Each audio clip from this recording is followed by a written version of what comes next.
Call our meeting to order for Friday, March the 8th, 2024 for the Board of Commissioners recessed budget meeting. All commissioners present with the exception of Commissioner Smith. And have our attorney, finance officer, lots of other staff with us today. Gentlemen, you've had the agenda. I'll ask for approval of the agenda. So moved. All those in favor signify by saying aye. Aye. Opposed, no. Madam Clerk, that's all of us. Let me remind you, as I'm doing right now, take out your phone and put it on silent mode, please, so that we don't get a bunch of calls during our meeting today. And with that, brings us to item number 3, items for discussion. We'll begin with a bit of a recap from our meeting yesterday. I'll recognize our county manager, Mr. Epp. Thank you, sir. Yeah, I just wanted to, as we start day 2, quickly recap yesterday as we started talking really about assets and our AIA study and our water sewer fund and looking at what I would consider remarkable financial turnaround in year 1.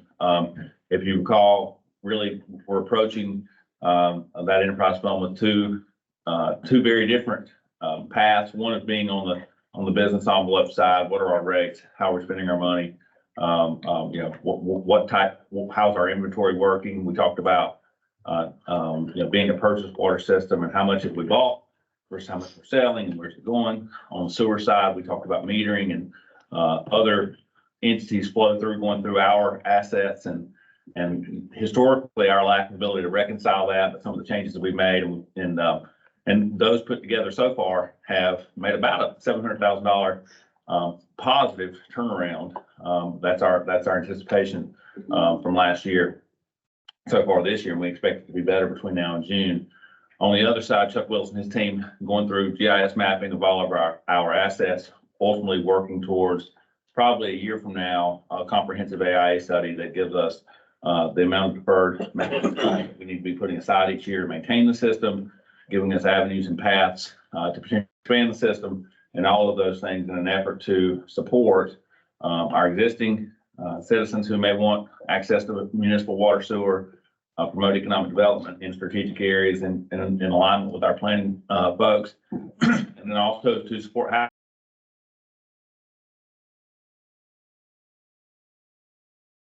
plan updated. Had a brief level of input from Greg Melton and Holland and Hamrick. Later today, as you're reprioritizing your operational strategic plan, you'll also have an opportunity to reprioritize your major capital improvement items so that we can get that updated and make sure it's in alignment with the board's priorities.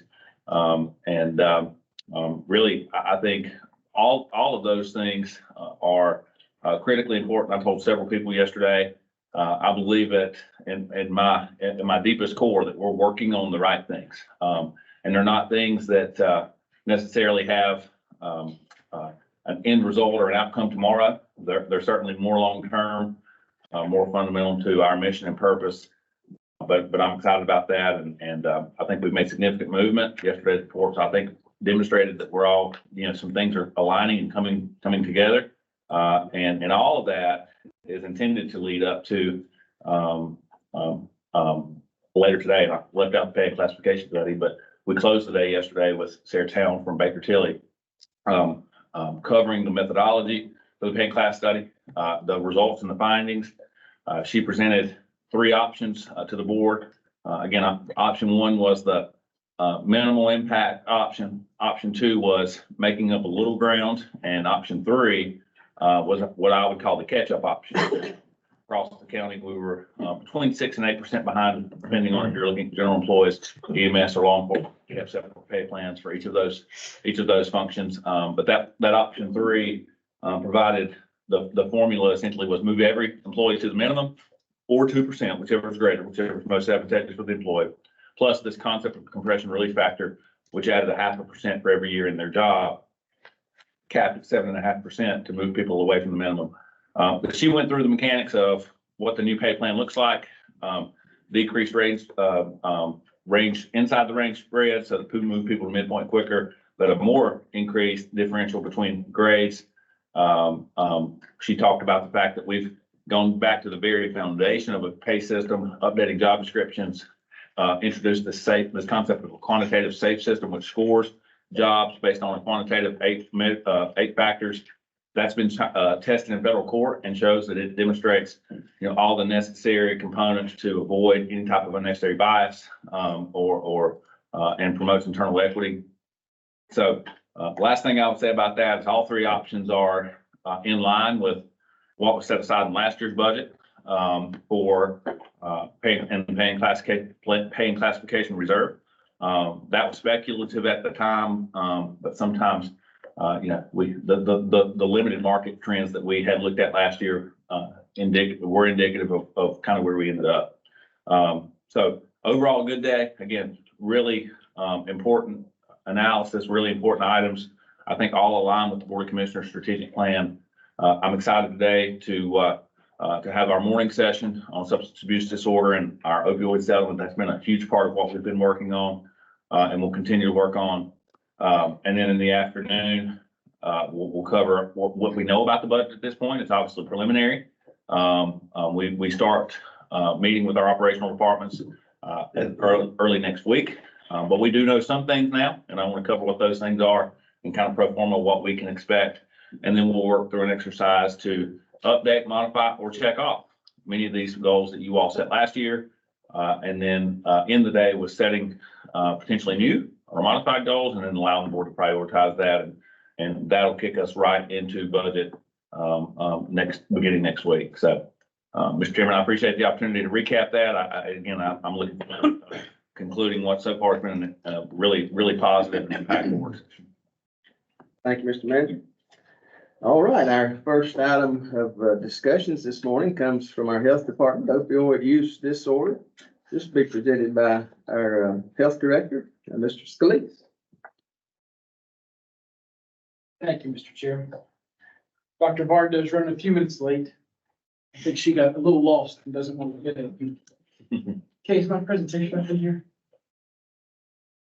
We sent the cat yesterday. You should get there. Yeah. Oh, I can tell. Don't flash drive you? Yeah, it was pulled up. It's open on my power one. Yeah, just open as possible. Oh, there we go. Ready.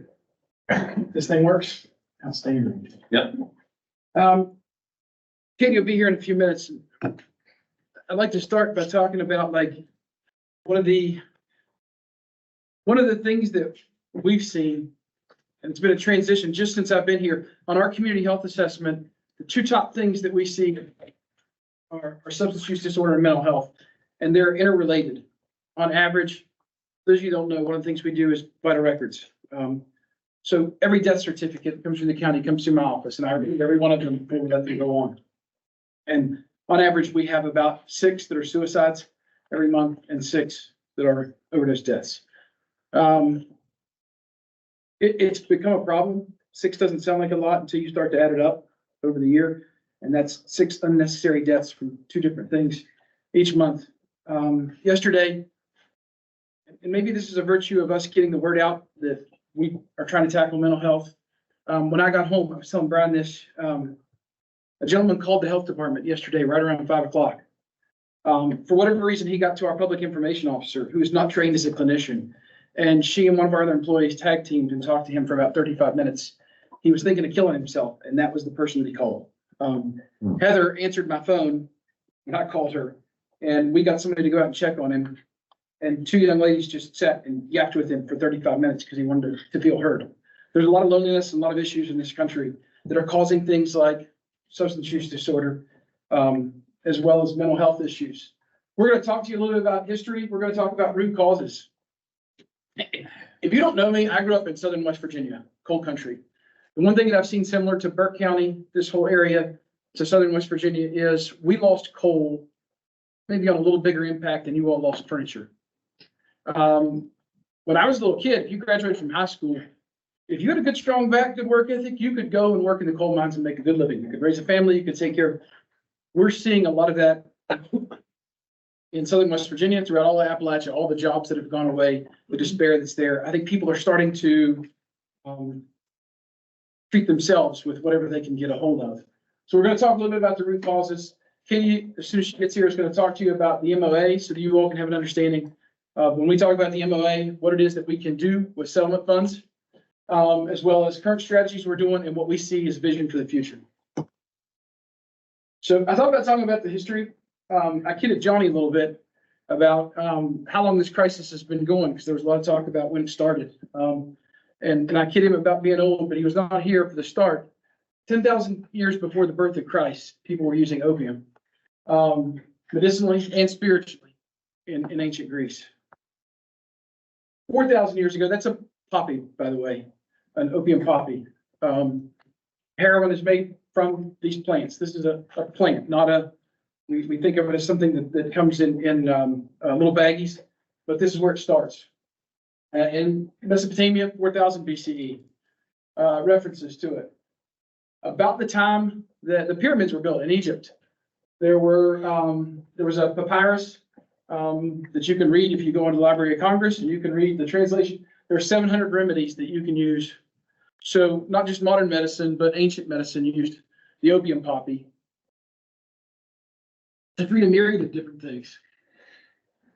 750 before the birth of Christ.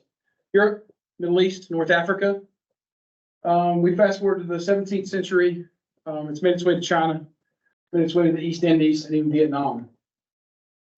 In the 18th century, this is when you hear the word opium den. I'm sorry, this picture did not turn out as well as what it did on my computer. Opium dens were little places underground where people would literally go and smoke opium. They'd have these big pipes. And in the 19th century, this is a pharmacy, a replica of a pharmacy from the 19th century. It was used to treat just about anything. Britain, Western Europe, and the United States, it was as common as aspirin is today for treatments. 1906 is when the United States first started, like really realizing maybe we've got something here that's not something we want. And it was coming from the Philippines. So we talk about the drugs that come from China or come from Mexico. The Philippines was the place where a lot of opium traffic was coming in the early 1900s, and the United States first started to get away from that. Now, if we come to the current crisis, the thing that people really start to know about, especially if you've seen the TV show Dope Sick, or if you've read the book Dope Sick, or Purdue Pharma. I assume that everybody knows about Purdue Pharma and knows about the Sacklers. So when you talk about the job of a pharmaceutical salesperson, the Sackler family was the one who started that. They were marketers. They were not, some of them were physicians, but they started what we think of as modern marketing. From 1911 to the 1990s, opioid pain medications were used, sometimes in acute pain, but mostly for cancer pain. Physicians knew that these things were really bad and they were really addictive. And this is before the strength of what we see today. So go to 1952, the Sacklers take over Purdue Frederick Company, which was a small pharmaceutical company that nobody had ever heard of. It was almost nothing. 1987, they had MS Contin approved. And I don't know if you all remember that, but that's morphine sulfate. It was a time-released drug that was approved.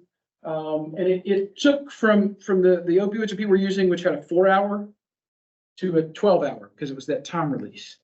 The Sacklers realized they were onto something, because they were selling a lot of this stuff and really wanted to do more. Shortly after 1990, fentanyl patches were approved. For those of you that hear all the nasty stuff about fentanyl, fentanyl is a fantastic drug when used properly, does great things. If you know anybody that's had open heart surgery, where they come and take the saw and cut your chest open, fentanyl is one of the things they use because the pain is exceptional. 1995, I was a sophomore in college when OxyContin was approved. This was another time-release drug where they were able to take oxycodone and turn it into one of those 12-hour drugs. And if you haven't seen it, I encourage you all to watch Dope Sick, the series. It's an 8-part series on Hulu. It's fantastic. It's fantastic acting. It is not a fantastic story to tell. They realized what they had with OxyContin because of the sales. You take the pain medication they had, and they take the marketing that they did with it, and started to push it out to doctors. They hired very attractive young people and trained them in the Sackler style of marketing. They used whatever they could, and they rewarded those people with the more you sold, the more you got. So young people who were, fresh out of college were driving a Porsche shortly thereafter. It became kind of addictive for them to go out and sell more of this to doctors. The other problem that we had with it is they went out and told physicians, because of this extended release. So oxycodone, when you took it, about 4 hours later, it was really, you were starting to feel the pain again. But this was a 12-hour and just released a little bit at a time. So it's probably not going to be as addictive. And there was a small 1-paragraph letter in the New England Journal of Medicine where a physician had looked at 10 patients and said, it's probably not that addictive. And that's what they used to say, the New England Journal of Medicine says that this drug is not addictive, which is complete hogwash if you know anybody that took Oxycontin.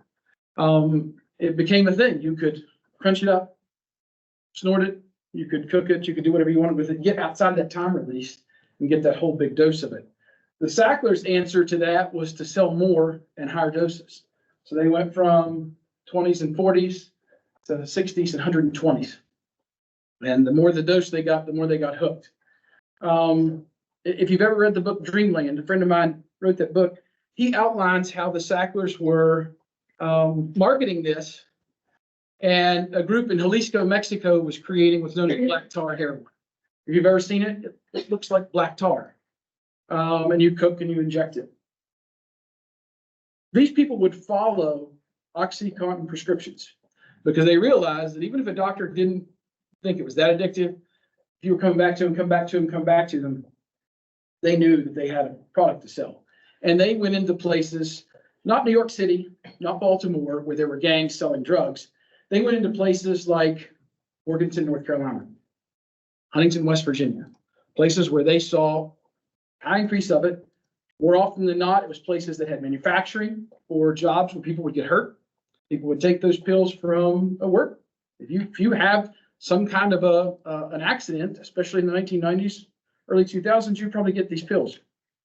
So the people in Mexico were sending these drugs up, and they would come to places and they would send children who were in abject poverty, 20s, but I'd call them children, from Jalisco, Mexico, come into these communities to sell this drug because they knew that the people who weren't taking that Oxycontin were going to get hooked and needed something to replace that. So in order to do that, they have this delivery method where they come in and the person would only pay cash. They would pass out business cards and say, here you go. You just call me when you're ready. When you're ready, you would call and say, hey, I want 6 hits. And they'd tell you it's $50. A guy would show up and spit 6 balloons out of his mouth, hand them to you, and you hand him the cash and you walk away. Probably didn't speak English, didn't understand what you said or whatever. He never carried enough to be anything other than deported. Never large enough to consider it trafficking. Those are the things that started to create the problem we're in, the current problem. You heard me talk about 10,000 years before the birth of Christ, people were using these drugs.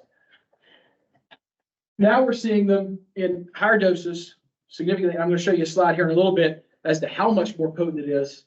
And in 1998, fentanyl was approved to treat cancer breakthrough pain. So if you've had certain forms of cancer, there are some pain that you really need something to go by. Good morning, Dr. Barnett. Everybody's waiting on you.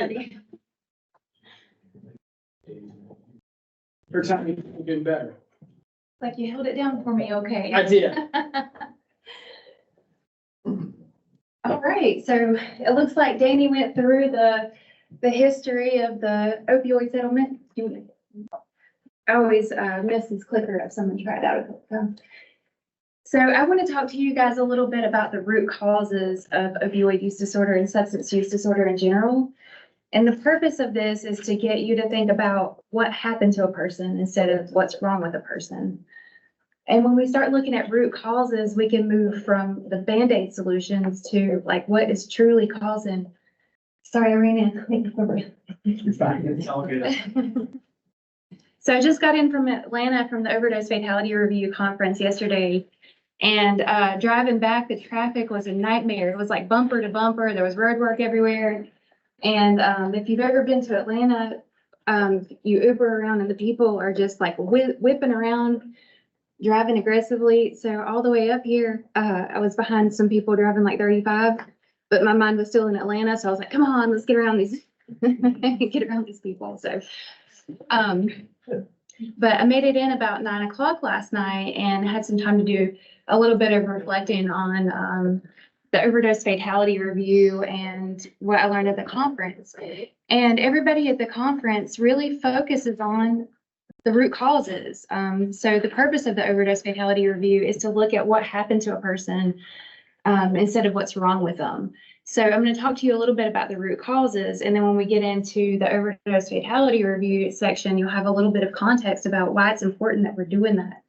And also, I want you to wonder why no one else in North Carolina is doing it, because it's going to be up to you guys to advocate and set the precedent for this is why we need to be doing this, and this is how we do it. So historically, root causes of opioid use disorder, genetics is a historical cause, but it's still a current cause also. So science tells us that genetics account for between 40 to 60% of a person's predisposition to a substance use disorder or an addiction of any kind. So if we put the nature and the nurture together, if you already have a 40 to 60% genetic risk factor of having an opioid use disorder or substance use disorder in your life, it doesn't take a whole lot to push you over the edge of that to where as an adult you have an opioid use disorder or substance use disorder. So nurture, economic and socioeconomic drivers, we talk a lot about workforce development in this county. And a lot of you have been around in Burke County when all of the jobs left. And not so long ago during COVID, we had another economic downturn. So when you put this in place where people are losing their purpose, they're losing their income, there's a saying that there are only 2 reasons why people do anything, and that's to seek pleasure or avoid pain. And I can tell you from experience, working with the people in this county and other counties, that they're past the point of seeking pleasure. Like the people that we're working with, they're not walking around in a sense of euphoria. So that tells me that they're avoiding pain. That's the pain of poverty, the pain of trauma. And when we start addressing some of these other issues, we can really drive down into what's causing opioid use overdose deaths here in Burke County. So today we can look at some of the root causes that have evolved over time. We're continuing to see unemployment, underemployment. We know that there's a housing issue here. We're seeing a lot of unsheltered people. There's not a lot of access to affordable rent. I think in the last community health assessment, people were paying upwards of 40% of their income toward housing expenses. We're seeing a lot of emotional pain and physical pain. And Danny talked to you a little bit about how the pharmaceutical companies came, and we had this perfect storm of people were losing their jobs. The only insurance that they had was likely Medicaid or none. So it was more affordable to address their physical needs with a prescription rather than therapy or physical therapy if it was physical pain.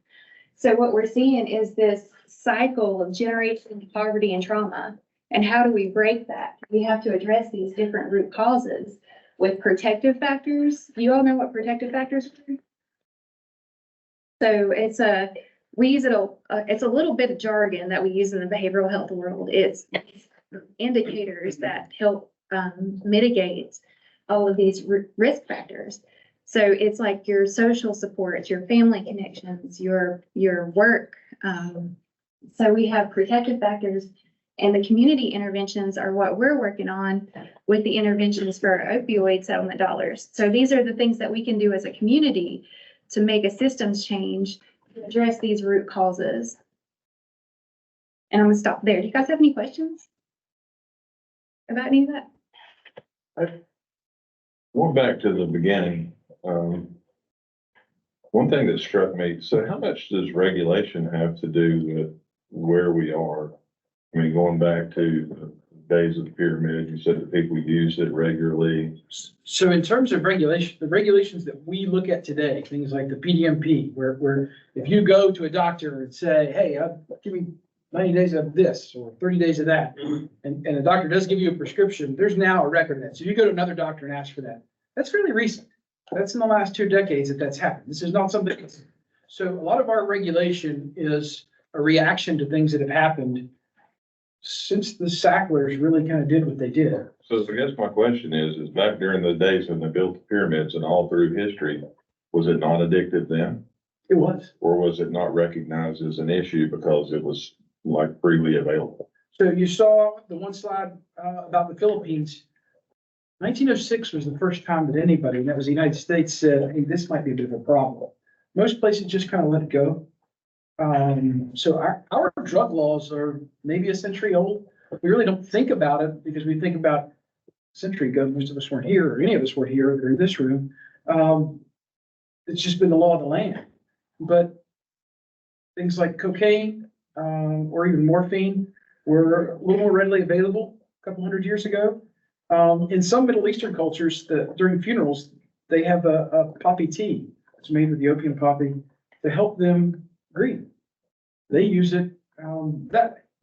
So it's culturally around the world, when you go into different places, it's not thought of as a bad drug. We've made it worse because of the power of what it is, and not just the opium of 100 years ago is not what people take today. That's what I was wondering. So I mean, it's more refined, I assume, and more concentrated. it's significantly stronger, and you'll see that here in just a second, Commissioner. And to your point also, one of the things that, when I first came to work in Burke County, Danny has a little saying that he likes to say about how we've evolved from, like, what is the disease now? So I'll let you tell it how you tell it, but back in the day, it was, like viruses or say the thing. So our profession started trying to prevent the next plague. We talked about infectious diseases. So if you look at the start of the public health profession came in London, when they figured out cholera came from a water pump that people were sharing. 100 years into the profession, we started looking at chronic diseases. So we were trying to keep things like diabetes. We're now in the 3rd century of our profession, and we're talking about the diseases of the mind. So that's depression and anxiety, but that's also substance use disorder. And they're all coming to a lot of the root causes that Katie was talking about. And so if we take the genetic predisposition and the root causes that are happening here, and then we add in these perpetuating factors that people don't have the social supports that they used to have, especially post-COVID. The generation of kids, I see it with my kids, I have to say, hey, don't you have any friends you want to invite over?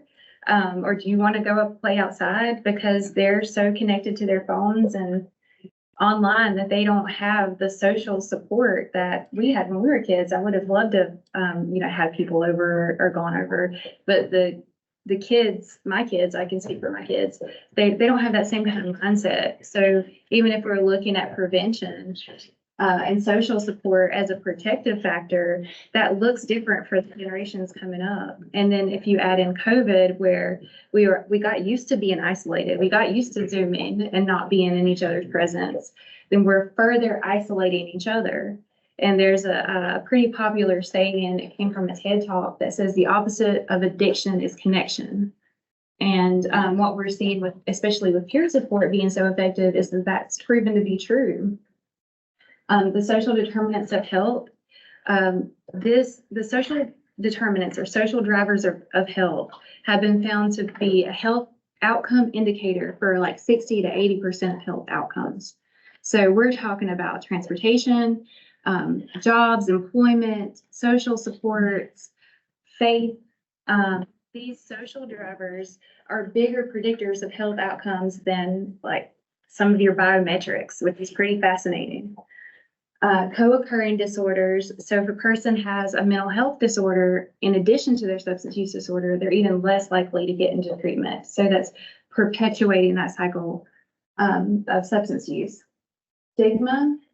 I could talk to you guys a lot about this because even with the naloxone distribution, there's still a lot of resistance to even having naloxone on site because of the stigma that we have with people that have the substance use disorder. We're still asking what's wrong with you instead of what happened to you.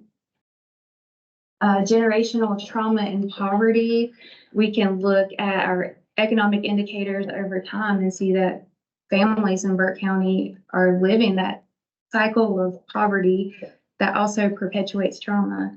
And how do we break that cycle? And then I'm going to turn it over to Danny for their last little walk. So supply, and I'm glad to see the sheriff's here today as well. Supply has become quite the issue as well. When you have this demand of things that happen from the 5 other blocks that Katie's talked about, somebody's going to fill that supply that's here. The thing that's made it, when I first started working this, fentanyl was not something that was traded around the way that it is today. We wish we didn't have a heroin problem. And when you wish for something, you should be careful what you wish for. We no longer have a heroin problem.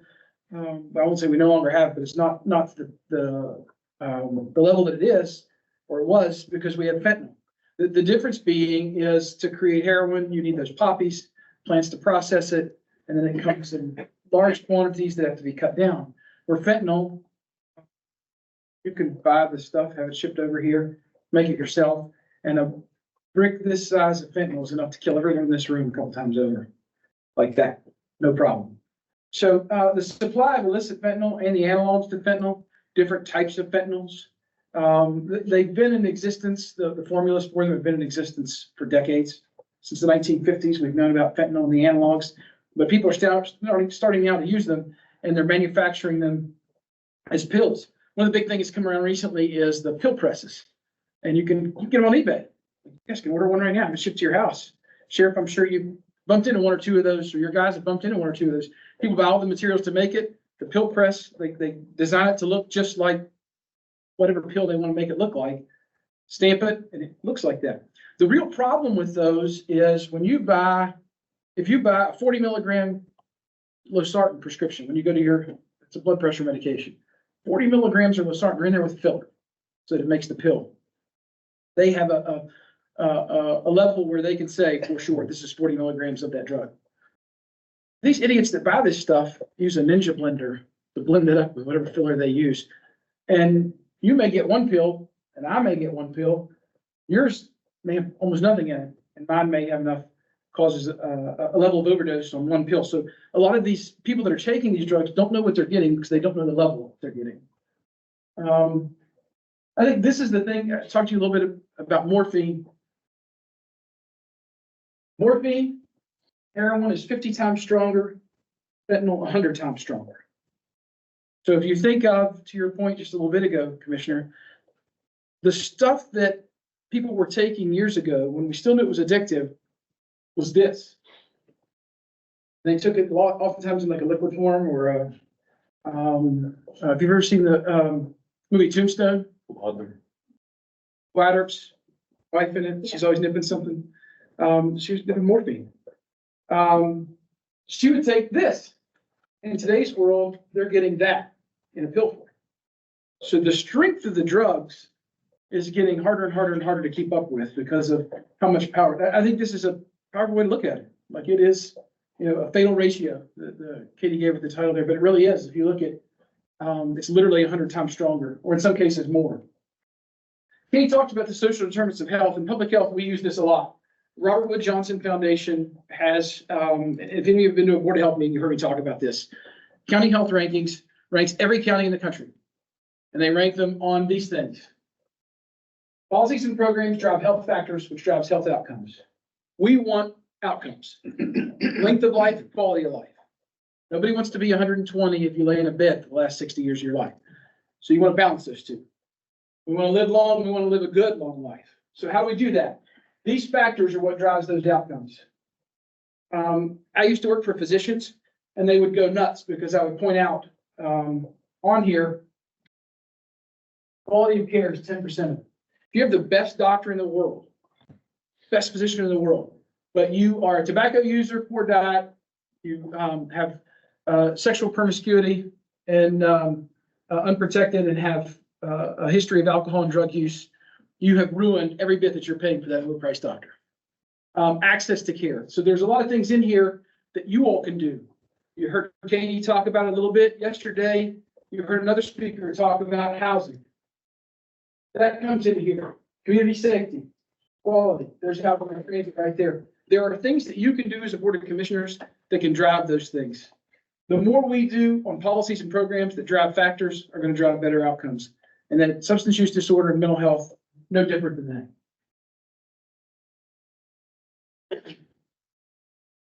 So for this section, we're gonna talk about where overdoses are happening. I'm gonna pull on Brian a little bit here too, because we've been working on, through our overdose fatality review, making heat maps. So this is an example of one that we made from 911 data, and it was just for September. So Brian and his team, I think you did 2 years or a year? January 22, July 23, 18 months. So they were able to pull the 911 data into a heat map, and what it was telling us is that, so my first assumption was that overdoses were happening in more secluded areas, or like in places where there were less things like that. But what the heat map told us is that our overdoses are happening along the major highways. And so our overdose fatality review can then examine that for trends, like why is that happening? One of the things that we've talked about is the need to pull in our highway patrol or state police if this is happening along the interstate, to our overdose fatality review and to get them engaged with some of our prevention efforts. We are also looking at using RedCap as a system of tracking our public health and safety data and OD maps. EMS has also found another software that tracks in almost real time the response calls that the calls that they're responding to for overdoses. So we're pulling all of this data together to figure out where these things are happening and then what interventions we can put in those places to prevent people from dying. And one of the projects that we're working on also is a naloxone vending machine, or looking at the naloxone distribution to get the naloxone to where our heat maps are indicating where overdoses are happening. Do you all have any questions about that? Where's the leak in the pipeline? Is it illegal, illicit drugs that are coming in that are the primary driver of this, or is it overprescribing? So I think And because of the overprescribing years ago, you've seen a change. So we have Campbell Medical School has a section over Morganton over UNC Blue Ridge. And if you talk to the students or the residents there, they say, I'm not prescribing that stuff. You better have the bone sticking out of your leg before I'm going to give you something like that. So I asked Brian the other day, everybody knows somebody pick on him. What'd they give you? What are you taking? Ibuprofen. So physicians now don't want to give this stuff because they realize that and it's been a little bit of an overcorrection. There's certain times when it's applicable.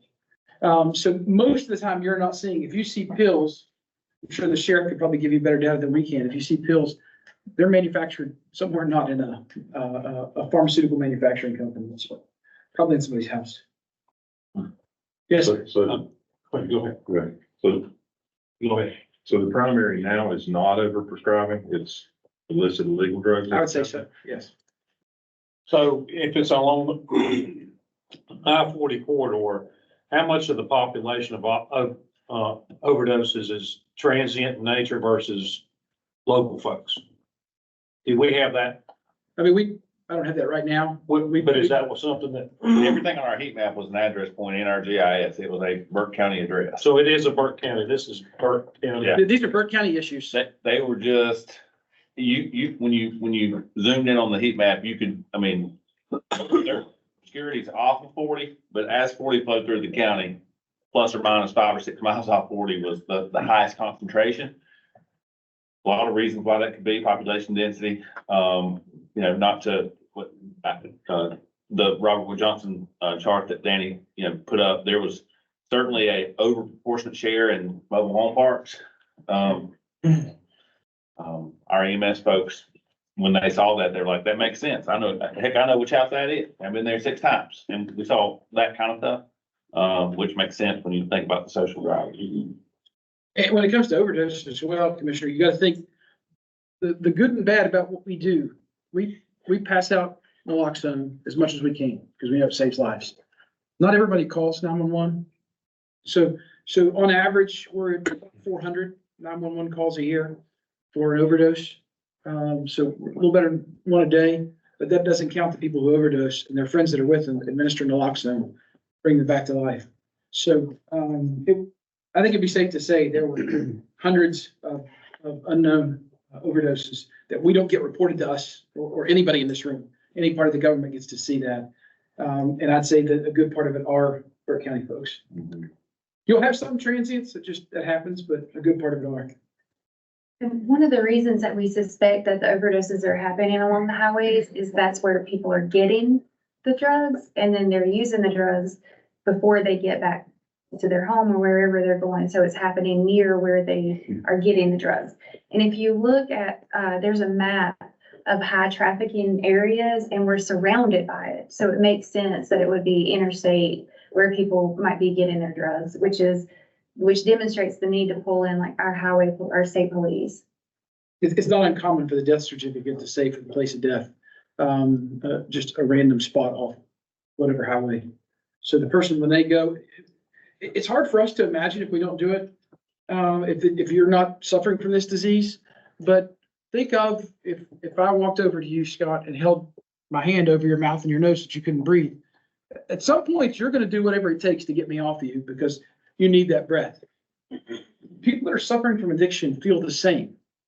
That is to them as important as water or oxygen. So you kind of have to understand that their mind is not wired the same way that most people's are. And when they get that, they need that. They need that as though they just found an oasis in the desert and they've been walking for a day.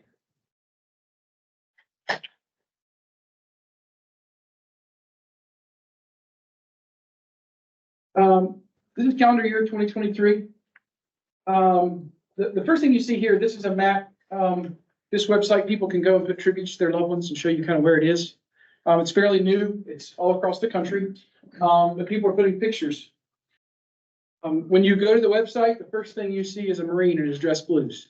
If you go through that, if you look at just the pictures that are there, we highlighted North Carolina. If you take a notice, they are pretty diverse, but they're young. Average age in 2023 of people who overdosed in Burke County and died was 43.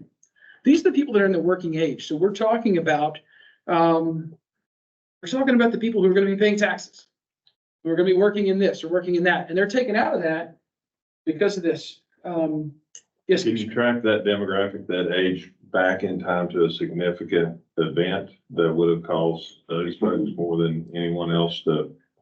I think it's a little more complicated than saying an event, but the trauma that comes with whatever in your life. And Well, I guess what I'm asking is, it go back to that period of overprescribing? Does it go back to the overprescribing is a result of the trauma. And if you go, my grandfather was an alcoholic. In the 1960s, my grandmother died of an aneurysm at age 47, and he basically started drinking himself to death.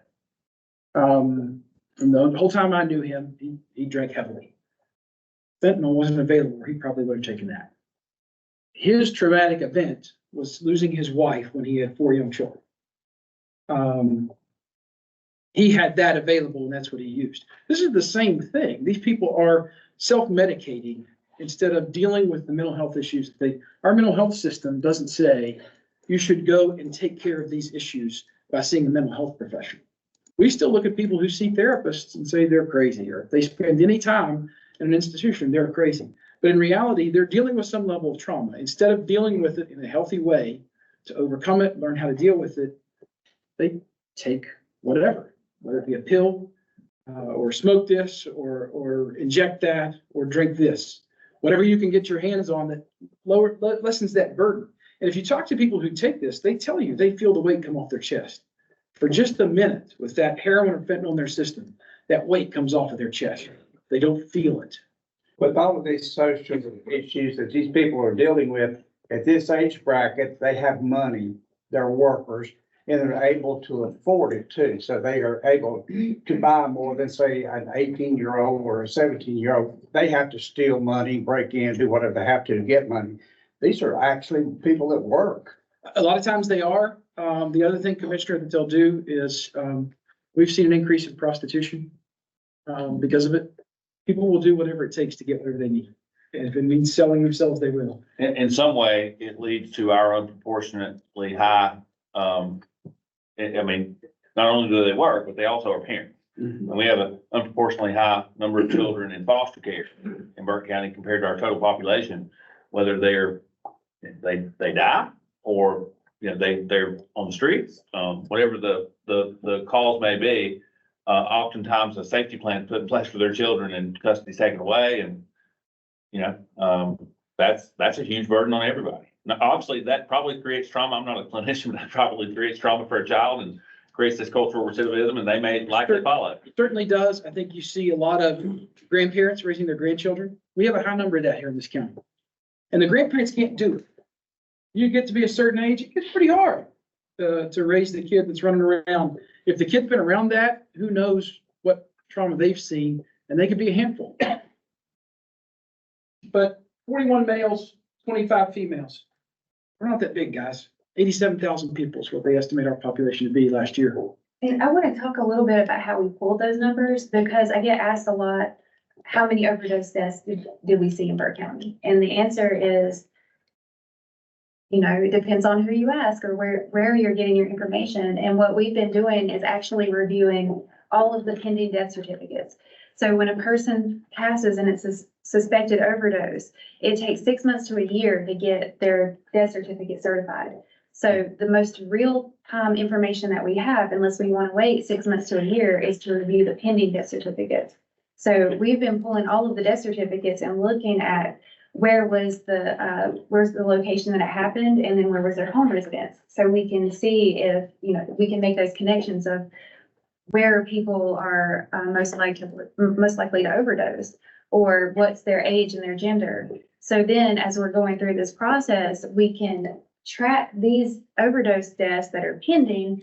And then when the death certificate is certified, we can go in and review the toxicology report with the overdose fatality team. And then from there, we're looking at the toxicology report to look at what kind of substances were in their system, what is the surveillance trend for drug use, and also the factors that led up to that, like, do they have a primary care physician?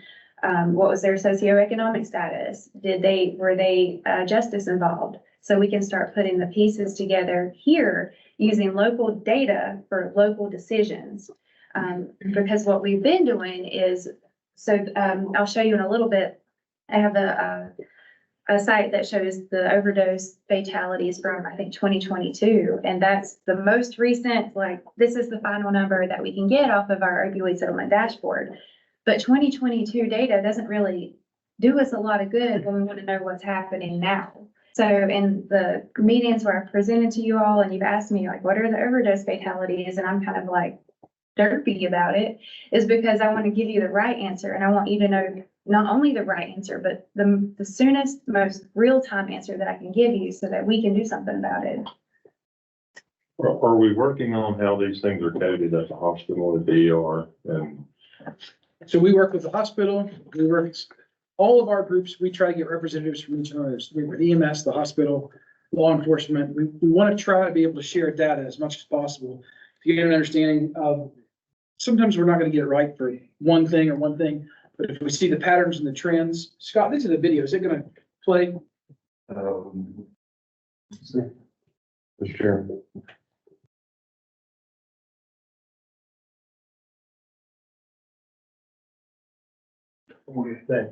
So, an outpatient program, just pause it right there. We're good. If you come to any of the community forums we've had, the gentleman in the top left, that is Dr. Stephen Lloyd. You heard him. Steve is a good friend of mine. He's from East Tennessee. If you don't know his story, Steve is a physician on the faculty at Vanderbilt and the medical director for a series of clinics. Steve was at one point taking about 60 Vicodin a day. So think how many times you have to pop that. I mean, could you take 60 Tic Tacs in a day? And he got to the point when he tells his story, he talks about just taking them handfuls at a time.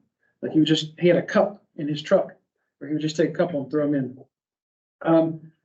Steve got out of that because he is a physician. There are programs in place for attorneys, physicians, and pilots. If you're a physician and you go and say, I have a problem, they're gonna make sure you don't lose your license, you don't get disciplined as long as you follow this prescribed method. He's fortunate that he's a physician because he gets that. Of the 17 other people that were in his rehab program that he went to, he was the only one who was pushed on after detox into something and was able, because he had a 6-figure income, was wealthy, and had a hospital system behind him that knows recruiting a physician is difficult. So they make sure that he stayed, and he talks a lot about that. So we invite Steve back periodically to come and talk about things. When he does, I would encourage you to hear him. This was a talk we had, Dr. Frank and I, Steve, and a couple other physicians had a talk with primary care providers in Caldwell and Burke County over at Community House, trying to discuss with them using MAT in their clinics. And this is one of Steve's patients that I'm going to let him, this is about just a couple minutes of a video, but to give you an understanding of like the life cycle and the who. Injection drug use in the face of pregnancy. Brooke Sargent was my second patient. She lived in Central Ohio. She's using IV fentanyl, IV heroin, as you can see from her skin. Hopefully I'm sharing my screen. You can see my great big pointer. These are telltale signs of methamphetamine use. She finds out she's 8 weeks pregnant. She's never had treatment, and she doesn't want to do anything bad to hurt her baby. She wants to be a mom. So let's take a look at Brooke's baby daddy. Where is he? Brooke's baby daddy is in prison, and he has addiction himself. Brooke has addiction, obviously, with her injection drug use. So let's take a look at this unborn child for a second. We go back to my slot machine model. What's my first 7? Genetics. What is this unborn baby's genetics? Double whammy, one from mom, one from dad. So before the baby is even born, the first 7 is on the pay line. Brooke goes in with her mom, looks up doctors that will take people struggling with addiction who are pregnant. My name pops up. I said, bring her. She lives 7 hours away. Brooke's mom threw her in the car, took this picture, and that's what Brooke looked like the day I met her. And the good thing about treating people with addiction, and I know we've got a lot of primary care docs and people providing primary care in our communities that may be hesitant to take this on. Let me tell you, this will be the most heartbreaking thing you ever do. At the same time, it will be the most rewarding thing that you ever do. When I was working as a hospitalist, I used to go up or down on some patients' dosage of oxygen, and hell, I don't know if I ever did them any good or not. I'd like to think so. I have living proof I get to watch this every day. The good thing about pregnant women is pregnancy 40 weeks. I got Brooke at 8 weeks. You can scare the heck out of insurance companies with her. I got to keep her on a long time. So she goes on, goes through her pregnancy, does really, really well. She's a certified welder, but she's got 2 felonies, so it makes it hard to get a welding job. And she's back in Ohio, living with her mom, and she gives birth to her daughter, Ava. And I love this picture. The difference in these 2 pictures, right? 8 weeks and about 44 weeks. Ava's about a month old in this picture. All right. In that short amount of time, look at the difference. You can't even recognize, it's not even the same person. Brooke is a dime. You know what a dime is? That's a 10. And I get to watch this every day. But Brooke didn't have the support system that she needed back in Ohio. And more importantly, when I got her, she was 25. And while I had her, she turned 26. What happens when you turn 26? You lose your insurance. She lost her mom's commercial insurance, so all she's got is Ohio Medicaid. She goes back to Ohio. She doesn't have a provider like me that's taking care of her childhood trauma, and she's got a ton of it. She doesn't have anybody to help her with the medication or underlying mental health issues. And she starts to struggle. Her mom, Angie's keeping the baby. She's working at a mini mart, making minimum wage, and she could be making $50 an hour as a certified welder, but she's got 2 felonies. And so she can't get a job because of the felonies, and the felonies are for possession with intent to resell, but she wasn't a dope dealer. Her tolerances were so high on fentanyl that the amount she had on her for personal use broke the barrier, and she had a public defender. That's the way it goes. We have to think about policy and what we're hamstringing people with. I'm not talking about getting aware of consequences, but I am talking about long-term consequences that are unintended. So Brooke starts to struggle. She starts to dabble back in drugs. She gets put in jail. In jail, somebody with no medical training stopped her medication, said she didn't need it, didn't believe in this. You're trading one drug for another. They looked at addiction as a moral failure. They didn't give her any of her mental health meds.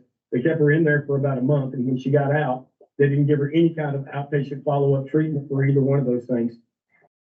And on the morning of December 13th, 2020, which was a Sunday, my phone rang early in the morning, and it was Angie, and I knew it was bad. And she said, Steve, I found Brooke cold in her bed this morning. And Brooke died of an acute overdose of heroin and fentanyl. She was the one of the 107,622 that died in 2020 from drug overdose. You say, okay, this is over, right? She's gone. We don't have to worry about this anymore. Not quite. What did she leave behind? This is Miss Ava. Ava's about 2 when this picture's taken, between 2 and 3, and she's being potty trained. You see her little pink potty there. And Ava looks pretty excited about whatever's taking place there in that potty. Ava will never know her mom. Ava's being raised by her grandparents. How many grandparents in the state of North Carolina are raising their grandkids? A bunch. If we look at Miss Ava, let's look at her slot machine. We've already covered genetics. Let's look at the second 7, trauma. Dad's in prison. Mom died of a drug overdose. She already has an ACEs score of 2. When your ACEs score gets to 4 or above, your risk of just about everything goes straight up. Diabetes, hypertension, all different forms of cancer. So I can tell you that we can't kill our way out of this because of the trauma aspect. If we don't help Ava going forward, what's the chances she's in our system within the next 10 years? I can tell you it's really high. You can find addiction when it looks like this. Can you find it when it looks like this? This is me and my little family. I love this picture. That's my wife, Karen, my daughter, Haley, my son, Heath. And there's us going to University of Tennessee football game. And we look like a young doctor with his upwardly mobile family. But if you look closely in my right pocket, it's a bottle of pills. And I was struggling with addiction when these pills were in my pocket. So I had this secret nobody knew about. But I stepped into a system of care that was designed to put me where I am today. I had world-class treatment. I had 5 years of aftercare and follow-up. I had a job. I had a 6-figure income. I had stable housing, right? All the things that we need for successful recovery. And I'm coming up on 20 years in recovery. And I like to share this picture because 4 years ago, I got a registered letter in the mail. Nothing ever good comes registered. This one was good. Our Governor Bill Lee in the state of Tennessee appointed me to the Tennessee Board of Medical Examiners. There I am with my peers. Guys, I should be in front of the medical board, not on it. Yet I'm on it. How did I get there? Because I'm a turtle on a fence post. When you think about a turtle on a fence post, you know one thing. Didn't get there by itself. It had to have a lot of help. And I had a lot of help. So we're designing these systems of care for our patients. We need to think about that. It's not just a matter of putting them on medication. It's a matter of designing a system that doesn't throw them in jail and take away their medications from people who have no medical training to make those decisions and then let them watch it die in their bed. That is unacceptable and it's malpractice. Steve said that I could use this in this presentation. I thought it was kind of powerful to see the difference between his story and her story. We have a lot more Brooks in Burke County than we do Steve Woods. Single. So I want to talk to you all a little bit about the National Settlement Agreement and the North Carolina MOA, which is what we call the agreement that all of the counties signed with the state of North Carolina, that Commissioner Carswell helped put in the motion with the 555 committee so that the counties would receive 85% of settlement dollars, as opposed to other states who got little to none of their settlement dollars directly to their counties. So that gave us the really progressive opportunity to, again, use that local data to make local decisions that are tailored to our community to address the problem that's here and the specific causes of those problems. So in your packet, you have a copy of the NCMOA and an FAQ. The FAQs are commonly used by people wanting to get like a quick overview of what is in the MOA. And those were developed by Steve Mange with DOJ, who helped develop the NCMOA. And so he took a lot of the questions that he was commonly getting about it as people were trying to interpret it and put it into that FAQ. So if you have a chance to read over the FAQ and you don't really feel like diving into the whole MOA, the MOA has some really interesting points to it. So as you're going through, it tells you exactly how we receive the money, exactly what to do with it, how to put it in a special revenue line, and then also how to designate how you want to spend the dollars. So you all are aware with of the two options, option A and option B, right? So option A, if you consider the whole thing to be a menu, so you're at a restaurant, you have a menu, it has two sides. You can order option A anytime. Those are your appetizers. But if you want to move over into option B, which are your more in-depth interventions, you have to follow a process that is outlined in the NCMOA. And that is in Exhibit C of your MOA. And this process outlines how to unlock the options in option B. And what it wants the counties to do is to go through this collaborative strategic planning process that involves everyone from stakeholders, leadership, all the way down to the people that are living the experience or have lived experience. So connecting all of these pieces to create a collaborative strategic plan that addresses the different elements, the different specific root causes that we're experiencing here, and the specific indicators that we want to track on. So we mentioned earlier that we have a high number of kids that are in foster care due to parental substance use. So that would be a key indicator for Burke County because that's higher than what we're seeing in other similar counties or in the state. So we can select those key indicators that we want to see, we want to track over time to make sure that the interventions that we're picking to fund are addressing those key indicators and reducing the kids involved in foster care with parental substance use or overdose fatalities, or whatever key indicators that we're seeing directly here in Burke County that we want to influence.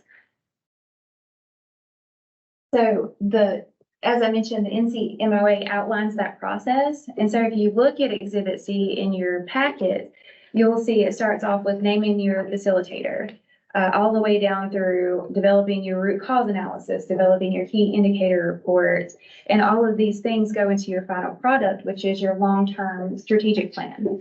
So one of the things that you all approved, one of the interventions that you approved at last month's commissioner meeting was to hire a consulting company to help us finalize this process.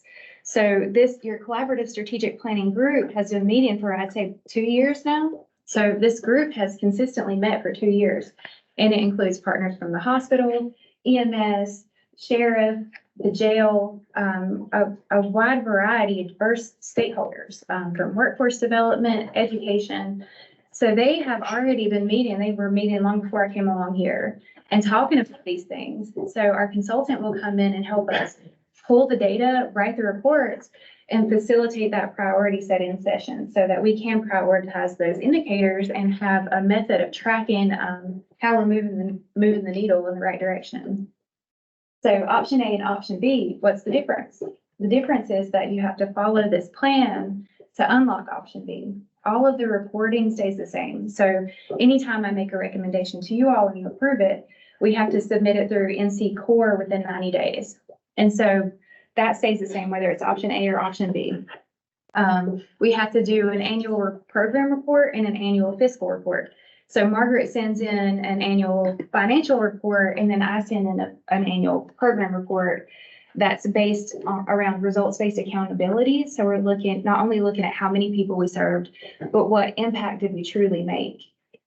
And then for option B, when we get through the strategic planning process, what will happen is the consulting team that we contract with will present to you all. It'll be non-binding recommendations. So they'll come to you and say, this is what we found in our data collection. These are the priorities that your collaborative strategic planning group has set. And these are the recommendations that we have for your strategic plan. And so from there, we'll submit that presentation to NC4 along with they've developed a worksheet of this is the intervention that we want to approve. This is how we're going to track outcomes on that. And we submit that to the state, and then we'll be in with the counties that have unlocked option B. So the timeline for that should be in the spring of next year, possibly sooner, because like I said, we've already done a lot of this work with getting the stakeholders together and getting them to have these conversations. We're already talking about root causes. We're already talking about key indicators. So it's just a matter of formalizing those reports and submitting them to the state. And then we'll be able to unlock those option B items, which are where I predict that we'll head with workforce development, because our workforce development report indicates that we have a critical shortage in healthcare employees. So some of the state and national statistics you look at, it says that we have a high ratio of behavioral health personnel per person, but those behavioral health personnel aren't always accessible to our community. So we need to start looking at accessibility. And then our labor reports show that the healthcare industry has the critical gap in people graduating and coming into the field. So what we're seeing is that perpetuating factor of people are here that need treatment, but the treatment isn't accessible. And then the providers are struggling to hire therapists, or licensed people to be able to serve the people in the county. And that's something that we've seen for a couple years now at the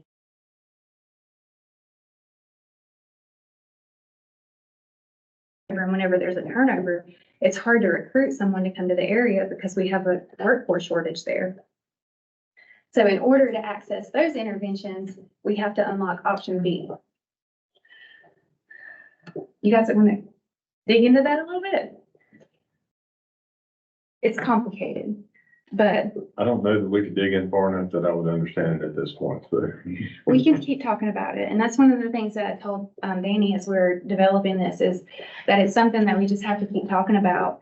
And that's one of the ideas that Kay and I were talking through also is to just be routinely talking about this to bi-monthly presentations for updates, letting you all ask questions, going through the MOA and the FAQ, because I've been doing this for a couple of years and there's still things that I don't know about it. And that's still things that I'm learning about it.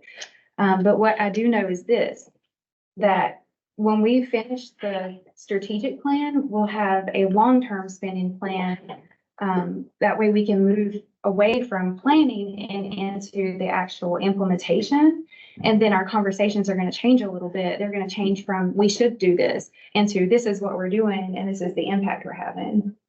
So that's the long-term plan over the next year is to select the interventions based on the local data that's here, create the long-term spending plan, and then start tracking on it so that we can monitor what's going on, that our interventions are making a difference. And then you all can have the informed decision-making power to say, yes, we want to keep doing that, or no, we need to do something over here. So this is really about bringing the information to you all for you to be able to make an informed decision about it. I'm assuming the interventions that you're talking about deal with treatment or prevention as much as treatment. Or is there another whole story there? Commissioner, I think the thing that Dr. Barndo's done and our team has done is we've looked at this problem is not going away. It's not something that's going to end in the next couple of years. The other thing is we have 15 years, 16 of it left with settlement funding. So we're trying to make sure that there's a foundation set and that we can move to determine, do we need to spend more of this or that? Because in 5 years, we don't know. Like one of the things you're going to find, we'll talk about a little bit later, is the difference in the drugs that come through, or the difference in the supply that comes through, or the difference in so what's good today may not be good in 5 years, but we're laying a groundwork that we can do whatever we need to do in 5 years or 10 years with settlement funds and position ourselves to ask for other grant monies as well as anything we could bill for in terms of billable services. And if you look, when you have a chance to review the different things in option A and option B, exhibit A and exhibit B, exhibit A is really put out the crisis, let's save lives. Let's address things that we can immediately address. And then the things in option B, exhibit B, are those longer term, like workforce development plans, prevention campaigns, community awareness. So they're longer term strategies. But the reason that, and I'm making a little bit of assumption here because I wasn't involved with the conversation, the reason that North Carolina developed the MOA the way that they did to unlock option B was so that it would guarantee community involvement and community input into the long-term plan, so that when we're presenting those recommendations to you, it's coming from the community. And it's what the community needs based on the specific health data that we have in our community.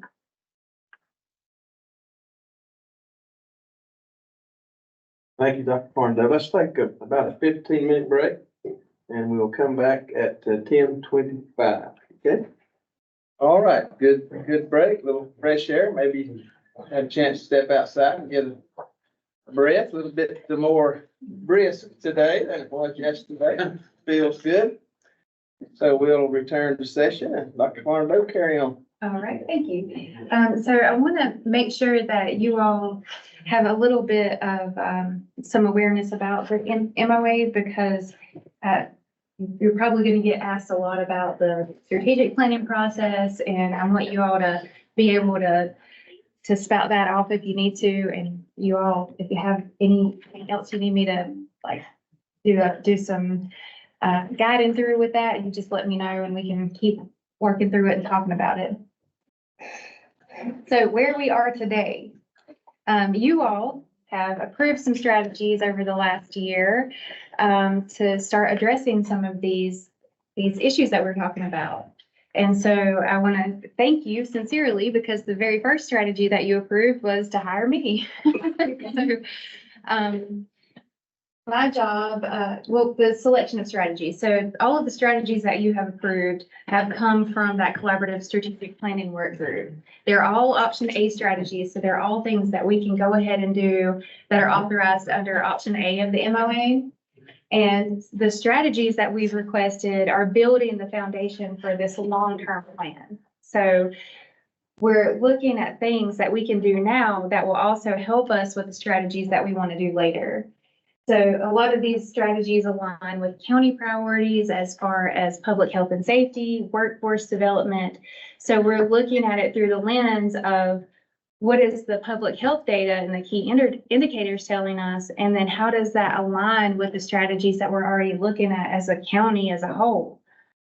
And so the majority of the things that you all have approved are required for the collaborative strategic planning process to unlock the items in option B. And so this is my slide here. You guys, you approved the hiring of an SUD project manager.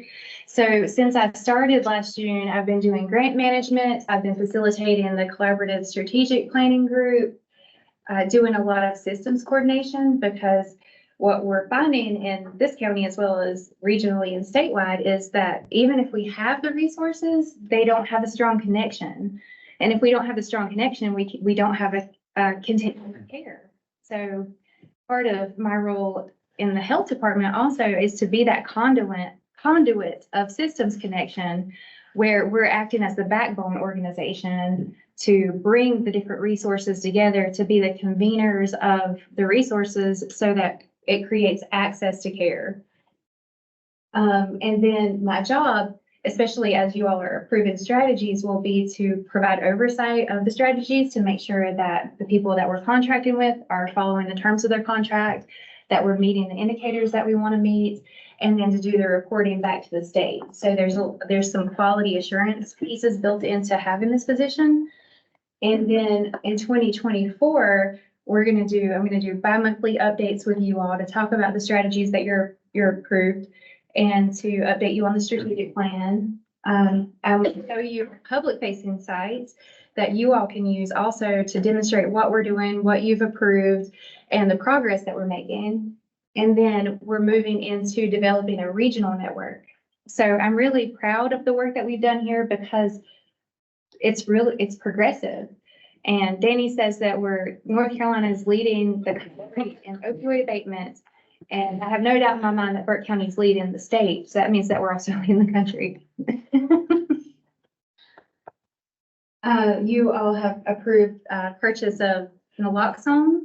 So that was $10,000. We purchased 244 boxes of naloxone, which equals 488 doses at $41 per box. We've distributed a little bit more than this, but our strategic plan is to saturate the health department's strategic plan is to saturate the community with naloxone. So we have a goal of getting out at least 1,000 doses of or boxes of naloxone into the community this fiscal year. And we have distributed in churches, we've done Rotary presentations, and really the value that I've seen with naloxone is it's a tool to educate people. So regardless if a person needs it or not, it's a method of educating people in the community about overdose prevention, how to use naloxone and what naloxone is. And I want to take a minute to talk about stigma here, because when I came to you all in September, I believe it was, it said we've received this report from North Carolina, surveillance report that says our hospital or ED visits have doubled in the last month. first of all, we were able to receive that report, create a response, and you all approved it within a week of receiving that. So when I tell you that that's really amazing for, especially for government, you know, there's jokes about the speed of government, but we were able to receive a report from the state and respond to it within a week, and start making the naloxone distribution happen. But what I found is that when I was actually going out to hand out Narcan or naloxone, is that people were resistant to it. And they were saying, get that out of here. We believe that people should just die. And so I was a little bit naive, thinking that people would be like, yeah, we want to help people and pass out naloxone. And what at first I thought, what in the world is going on here? Why are people reacting like that? And I had a conversation with a colleague that we actually met at a conference that said that people were having a trauma response. And the more I thought about it, the more it connected, because the people that were saying we think that people should just die, they'd had these experiences with people that were that had opioid use disorder or substance use disorder, where they had responded and there were kids on the scene that had seen their parents overdosed. So they were having this trauma response where they had been traumatized by this experience and they weren't willing to give people another chance. And so as I was handing out this naloxone, I kept getting those responses. And so I think we have to examine that we might have some trauma as a whole community that we can't see past to be able to respond in a way that saves people's lives. And if we have this perception that we should just let people die, then we're not going to move the needle anywhere to save lives, and we're not going to make policy changes that change the system. So I think it's important, if you are thinking, if you have those thoughts or you thinking along those lines, to really examine your own perspective. Like, is it coming from a personal experience that I've had that has traumatized me to keep me from being able to respond in a way that can save people's lives? Do you want to add anything to that? That was a little bit of If anybody, if your church, if your Rotary Club, anybody wants some, one, you can call us. We have a form you can fill out. And we have little business cards we pass out. Sorry, I didn't bring any. There's a QR code, somebody can scan and we'll deliver them. So if you all want to have some, we recommend that any place you have an AED, you have a couple doses. And you really don't think about it, but people use this just about everywhere. And if they fall down and this could be the thing that saves their life. If you think about here, how long does it take for EMS to get here and then get a person to the nearest hospital?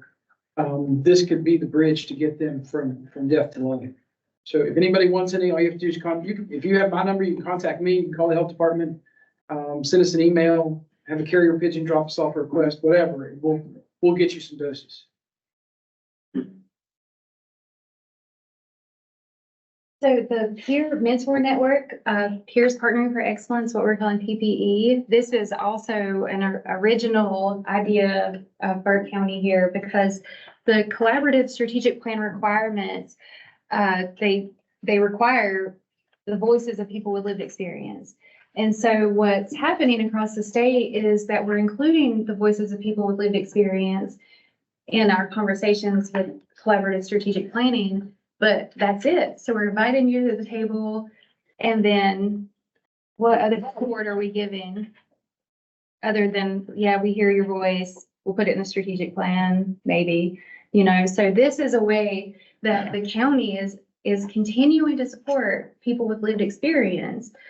So it's really novel because these are the people that are most impacted by the opioid crisis. These are people that lived through it and are in recovery and are supporting other people on their recovery journey. So this group really has the potential to have a lot of impact on the things that we're doing, our interventions, our policies and practices, and also workforce development, because this group of people will serve as mentors to people that are rejoining the workforce, getting certified in peer support, and they'll have coaches and mentors that will help them remain in recovery and help them along their career paths as well. So we see this as developing our peer support certification training. We currently have a desert where there's not peer support certification from Asheville to Gastonia. So people are really struggling to get the certification. And a lot of places, they're charging up to $400 to get the certification. So we have been working on a way to get that embedded into the community college curriculum so that people have access to that certification here in Morganton, but also that creates that pipeline from the community college peer support certification training to human services. So we can start building up that human services field and behavioral health field utilizing the people that live here, work here, and are passionate about this. So it's a really neat thing to be able to support this group of people. Katie, what is the shelf life on naloxone? 2 years. On the package, it says 2 years. Qualitative research projects. This is our collaborative strategic planning project. This will help us meet all of the requirements for the strategic plan to be completed, and then we can access option B items. And the RFQ is currently out for that. Oh, this is actually the video. I jumped ahead of myself by one. So this was the qualitative video project because, as I mentioned before, when I was distributing naloxone, I was getting a lot of pushback from it, like resistance to wanting it. And it was because of that trauma lens or the stigma associated with it. And what I realized is that we're talking a lot about deaths and all of these negative outcomes from substance use, but we're not sharing the stories of the people that have gotten into recovery. And so one of the ladies that spoke at Dr. Lloyd's event that we had been Narcaned 100 times or more. And now she was in recovery. She was reunited with her children and in the workforce. We're not telling those stories enough to really make a difference in how people are thinking about substance use and opioid use disorder.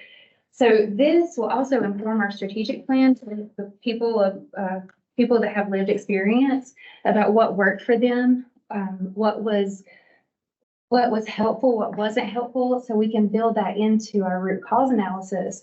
But also it'll be a tool for us to share those voices of recovery and that people do get better, and that there is hope. Because I think in a lot of cases, the response that I was getting from the naloxone distribution is that people had just lost hope. This is the strategic planning project. So this will help us get through the strategic plan and access option B. And our overdose fatality review, I talked to you a little bit about that. Onslow County is the only other OFR in the state. Burke County is the only OFR fast in the state. So I had some conversations with Onslow County asking why aren't there more OFRs in the state of North Carolina? And we think that there's a lot of resistance or barriers. Can you explain what that is exactly, OFR? Yeah. Overdose fatality review, public health and safety team. Okay. Not used to the acronyms. So we think that there is this lack of understanding about how to make this happen because out of all of these strategies, I think I have had to partner with almost every department head in this room, from HR, Kay helping me get things on the board, but you're next. Because we are creating the documents to be able to do the interagency sharing and data use agreements that will set a precedent for the rest of the state. So in order to address the specific causes of overdose fatalities, we're going to have to do case reviews and look at what happens to individual people and then address those trends. So it's going to be up to all of us to collect the data, share the data with each other legally, and then make the recommendations to the Board of Health and the Board of Commissioners to have a systems change to prevent overdose deaths from occurring. So the public health and safety team aspect of it is what sets us apart from the other OFR in the state, because we're not only looking at overdose fatalities, we're looking at all overdose occurrences, looking at the aggregate data, and also looking at other public health data and drug seizure data to see how it overlaps and to see trends in the county as a whole. Do you guys have any questions about that? I want you to be really, really proud of this. I will eventually. And so right now we're working through the foundational pieces like our bylaws, our data sharing agreements, our partnership agreements with the other members of the multidisciplinary team, to be able to get ready to do the case reviews. So we're hoping to be able to start doing the individual case reviews this summer. And in the meantime, we're looking at the public health and safety data and trends and how to organize that into a dashboard for us to be able to report out on. And so all of those approved strategies under opioid settlement dollars are just a piece of the puzzle. The whole puzzle is this comprehensive strategy that includes that systems connection piece. And we also have other grants to build on our county model here. So we have a BJA recovery court grant that was $500,000. We have the BJA harbor grant for a total of $600,000. Recovery court, we're getting ready to reapply for an enhancement grant for that. That could potentially include parenting classes and training for recovery court members. They're also getting ready to go to the annual recovery court conference. And this has recovery court program has a lot of support from the judges, DAs, different members of the justice system. Judge Keenard is a huge supporter of recovery court. We have people from probation and parole, recovery, treatment providers, all partnering together to keep people from going into the jail when they have the opportunity and they fit the parameters to go into treatment. Judge Keenard's recently asked us to help Caldwell, so there's a, And so this initiative here, it helps people get into recovery, but it also helps our justice system and reducing the number of people with substance use problems in the jail. And the Harbor program started in 2019 and was intended to be a drop-in center. So 2019, they were awarded the grant. 2020, COVID happened, so there was no drop-in center. And they were still, they as in Burke Recovery were managing this. They were still doing programming, serving people that were coming through the lead and recovery court programs. And then last year, we were able to pull this back in under the health department and revisit the idea of having a drop-in center. So we applied for and were awarded $50,000 micro grant from Sunrise to start the recovery community center, which would be that drop-in type location where people can just come and be connected with a peer support specialist. So lead, Commissioner Carswell and Danny and I and the sheriff were actually at a one more thing committee meeting, and the big topic of conversation was the LEAD program. So we are one of only 7 in the state. This is law enforcement assisted diversion. And we also have a reentry program through Catawba Valley Healthcare. We're active participants in Burke Substance Abuse Network, and we routinely convene other providers and collaborators through Burke Wellness Initiative. And then the community paramedicine was a new addition last year also. And Tina, our community paramedic, has been really pivotal in responding to overdoses, post-overdose response, doing a lot of the social determinants of health interventions. And so we're looking at ways that we can also support that through the Recovery Community Center or through our harm reduction team.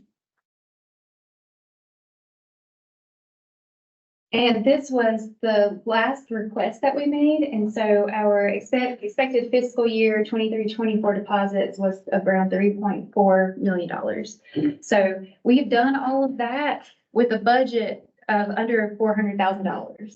Like all of the things that we've managed to do and get started and get up and going has been a fraction of the total amount of settlement dollars.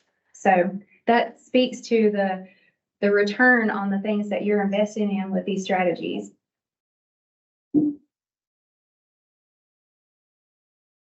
And so we want to ask you all, like, what is your vision of the future as it relates to behavioral health substance use for Burke County?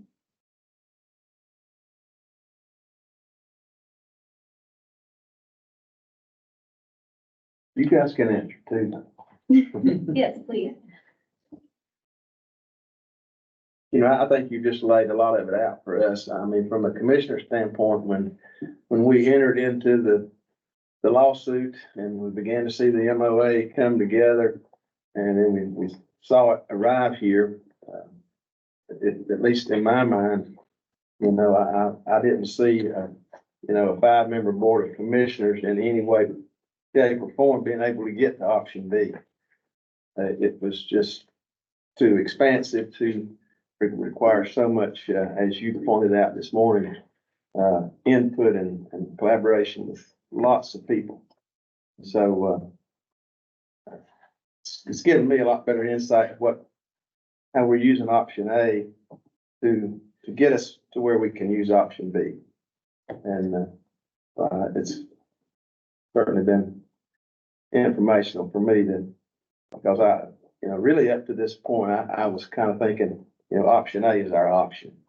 You know, I just didn't see a very clear path to option B, with where we, you know, with the number of bodies and things we had, you know, in the county. But with the way we're approaching option B, yeah, I see a lot more possibilities going down the road. And for me, trust me, I understand that it's much more dynamic than what I'm fixing to make it sound. Ton of, measurable, inputs already. But at some point, I think to create, maybe it helps destigmatize, maybe it helps to remove some of those unnecessary biases, trauma from prior experiences. But, you know, for me to accomplish any goal, I always try to start at the conclusion of what is it that we're doing all this stuff. And many of you have seen, you know, my overly simplistic analysis of what we should do, what we're doing should always be tied to what we're trying to accomplish or why we're doing it. And, you know, I think it's a healthy conversation, especially at a non-practitioner level, non-clinical level, to maybe at the high policy level of how do we measure success? So 2 years from now, after we've continued to leverage OFR and FAST, after we've continued to do harm reduction, put a peer support network in place, all of these things, which clearly are evidence-based and make, to Commissioner's point, heading towards option B and are clearly defendable, make all the sense in the world, tremendous return, very low investment economically. But in 2 years, when we pause and look back, I agree with Danny, like, it's not a 5-year problem and you're fixed. But what is the metric that we're going to use to evaluate, are we being successful? Fantastic question. So one of the strategies in there that you'll approve that we're talking about doing, when it comes to the strategic planning process, one part of that is, I'm not gonna get too policy wonky with you, evaluation. We're literally, when you think of evaluation, I played basketball. I know it doesn't show. I'm a short, chubby guy. I was a little thinner when I did. When you play a game, we all know, if we all played basketball, there's a scoreboard up that says what the score is, how much time's left, that the evaluation sets the tone for that. So we're going to have someone come in and set the scoreboard and look at you all and say, guys, here you go. You're going to know, are we successful or not? If we're doing strategies and they're not winning, we know to dump them. And that's the point of having the evaluator on board from the get-go. So when we do that, we're going to have something that we can look at you and say, this is successful and here's why. We'll have that. In 2 years, we'll be able to tell you, we are making progress and here's why. And we'll be able to quantify. Yeah.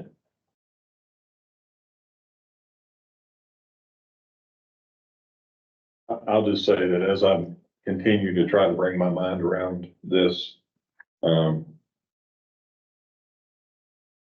based on the interactions we've had, I just want you guys to know I'm extremely grateful for what you're doing.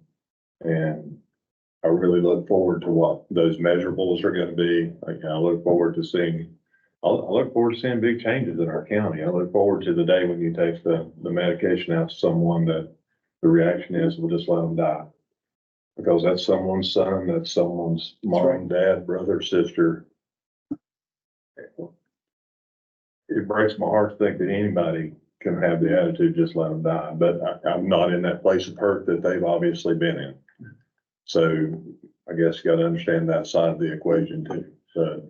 And when you, I think that some of those folks, maybe the ones who don't necessarily have trauma, also aren't aware of the information that the impact, and when it's just numerical data and people are numbered, easier to say, right? And I've heard that side of it. Yeah, when you frame it in a concept of the economic impact from a workforce, the social impact of grandparents raising children or people, children in foster care, and the cost that has on the system, there is tremendous return to, aside from just it's the right thing to do, humanitarian side. There's measurable return to trying to deal with it in a way that doesn't, quote, just let them die. So, it's information, and, I feel like we're on the right path. Well, I want to say to my three colleagues too, I appreciate you guys picking up the mantle. This started before I got here, and Commissioner Cardwell, I know this is something that's been near and dear to you, and I know that you worked with Danny and Dr. Barnadeau for quite some time, and you carried the torch for us with the state, and I think it's going to be a tremendous legacy 50 years from now that people can point back at this time in history and say, this is when we started to make a difference. And thank you both.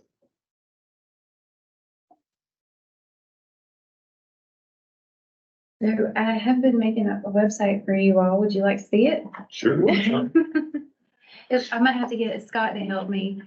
Can we get on the internet? Okay. Two things are up on the slide, but they're putting that together. We did have the video you saw was from what we call Grand Rounds, where we pulled primary care, hospitalists, and emergency physicians from Caldwell and Burke County together. A few primary care practices have started to offer MAT. And when we talked to them, they were reticent to do it. They said, we don't want those people in our clinic. And the thing that we really let them know is those people are in your clinics right now. And you need to tell us what MAT is. Sorry, Commissioner. Medication assisted treatment. So if you think of, people use the word Suboxone. Suboxone is buprenorphine and naloxone combined. So you're going to see that is going to be increased in primary care practices, which means that you really won't notice it. It'll be part of your doctor's visit. It's also something that if anybody in here is suffering, they can go and talk to their physician about it and get a medication that can help them stop using that opioid drug. You got ready to go? Mhm. The other thing that was up there before she gets started, we had it in the pre-agenda. We talked about the RFQ that we just did recently. We're asking you all to approve the next commission meeting, a contract with the Fletcher Group. The Fletcher Group is a consulting group that works in this space, started by a former governor from Kentucky.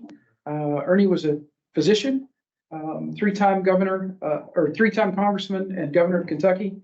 And when he left the governor's office, he saw this as his, and he wanted to continue to work. He didn't want to just say, okay, I've made enough money, I can retire. And he started this group, and he has dozens of employees who work in this. And you're going to get a chance to meet their staff and Governor Fletcher. When they come, I think you're going to be really impressed with the firepower that we're going to be able to bring in.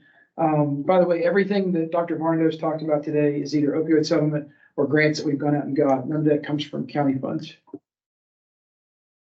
And so you all are the first to see this outside of our little group at the health department. So we're unveiling it to you as the first viewers. So we set up this site as a public facing portal for people to see what we're doing with our opioid settlement dollars and how we selected the strategies that we selected. And also as a means of doing our data tracking on our key indicators. So if we look, let's see if I can stand it on here. Your key indicators are on here: overdose visits, overdose deaths, and you'll see 2022's overdose deaths were 39 according to the opioid settlement dashboard. And there's a link to that here at the bottom. Here are the things that we're doing: collaborative strategic planning, harm reduction, overdose fatality review, public health and safety, peers partnering for excellence, twice, regional partnership development, community forums, and anti-stigma campaigns. So those are just a few of the things that we're doing that we want to highlight to the public. And then you can click on, if you want to learn more about the OFR FAST. So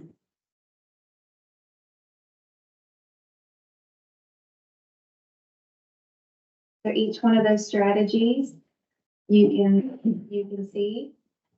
And our programs, also here, you can see surveillance tools. So if you want to go directly to the opioid settlement dashboard, if you want to look at the surveillance reports from NC Detect and information about Project RedCap that Scott's helping me set up so we can use that as a tool for our FAST team. We'll have an event calendar and a contact form. So anybody that wants to get in contact with our team members from the collaborative strategic planning group, they can submit, they can sign up for a newsletter, submit a request, and it'll come directly to myself or a team member at the health department will be able to respond. And we also have some FAQs under the collaborative strategic planning item. So I took a lot of the questions that I get asked from the public and loaded them into here. So at any point, people from the community can come on here and look and see where we are, what we're doing, and how we got here.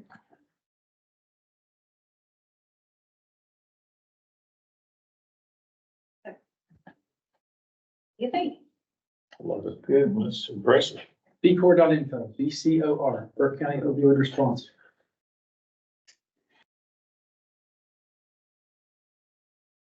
Like it. I like the background too. And we wanted to have a starting place so that as I'm talking to you all and reporting out on our specific outcomes, we can post them on here too. So that way it'll always be public facing, and accessible to the community. And it'll be constantly updated. If there's something new, we'll be putting it on there. So as these measurables are developed, will those be visible here as well? Everything we do will be on there. So I'll most likely add a tab that says results or something like that. Okay. And then with our consulting contracts, those consulting groups will help us design that evaluation and what that looks like. So we'll have some really clean ways to demonstrate what we're doing. And that's all I have for you. All right. All right. Any questions for Dr. Fonadell, comments before we move on? All right, thank you very much. Great job.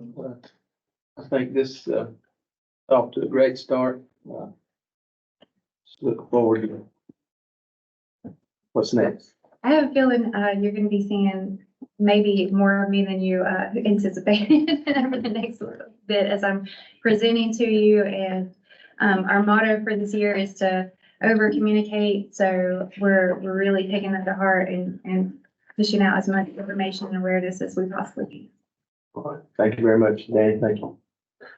All right, we're just a little bit ahead of schedule. That's a good thing. Mr. Manager, can we go ahead and start pro forma? a little bit? Yeah, I think so. We have about 2 minutes to transition. Okay. Okay, just get everything. Andy, here's your opportunity. with you. I'm good. So you give it to me when I don't need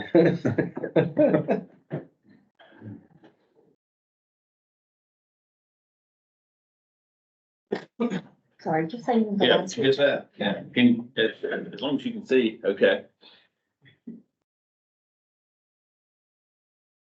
Can you still see? I need the energy. Yeah. Not exactly solar power in here, but, it seems to help. So good. No, I think that was a great addition, Mr. Chairman, with your, I think we can certainly make it through the pro forma and, what time we planning on lunch? 11:30. 11:30, yeah. I don't see that being a problem. And also, last, agenda item that we have for this, what I feel has been incredibly positive and successful to the working session, is to again, touch on the large items that we know about the budget, more we don't know at this point than we do. But we have some information that we've been working on as we prepare for our strategy session, to help kick us off. And as you know, ultimately, it's all about updating your strategic plan. So here, on these storyboards around us. You can see last year's, strategic plan, again, governed by these five, focus areas. Each of these focus areas have a detailed, and lengthy list of specific goals that you all set last year via this prioritization. After we go through, the knowns and the unknowns for the budget process and talk about some of the strategies, we'll go through an exercise similar to last year, both for the operational goals and for your capital goals. Some, again, as we go through, may need to be checked off. Maybe we've accomplished them. Some of them, maybe we know more and they need to be modified. Others will remain exactly the same. And inside of each of your books, you got 7 dots for operational. That would be anything that falls under one of these 5 focus areas. And then you have 5 dots for capital items. And again, we just, everything up here is important, but we want to make sure that we have what's most important to the board so that we can begin identifying and tying resources to them. So last year you had 5 top priorities, and I expect that you'll have some number of top priorities this year. We simply measure top priorities as what are the goals, regardless of focus area, that get the most votes, get the most dots. And you had 5 last year that got 5 dots. And you can see those here. All of those have made substantial progress. And ultimately, we think this concept of priority-based budgeting will help advance the policy goals of the board because we want to achieve high performance. We've talked about this a lot. To us, high performance really can be defined in a multitude of ways, but it's implementation of your strategic plan in a responsible way. And we think, that's really what's moving us along the spectrum of no matter where we fall today, there's always better, and we're always pursuing the concept of best. Last year, we introduced this kind of 5-year, very high level administrative plan that fell really into 3 buckets. We wanted to first focus on culture, understanding who we are, what our values are, what's our vision, what is the intersection of all these policy goals trying to accomplish. We think that we again moved the organization from good to better through investing in systems of technology, people, in our infrastructure, through our capital plans. And once the organization is really operating at a high level, we're able to make a bigger impact on the community, which ultimately serves our purpose. I put this together to kind of hopefully tell the story of how that administrative plan is coming together. And I really think it's a 3-phase plan. And I would challenge you to think about it in this way: react, rebuild, and rethink. And that's what's going on in Burke County. React is all about stabilizing. So if you look at really from the onset of this time last year through the end of the fiscal year, there was a tremendous amount of emphasis put on a culture reset. The budget process, the strategic planning process, being very purposeful about highlighting what areas we wanted to improve. We did some, to do that, we did some targeted pay adjustments back in February of 2023.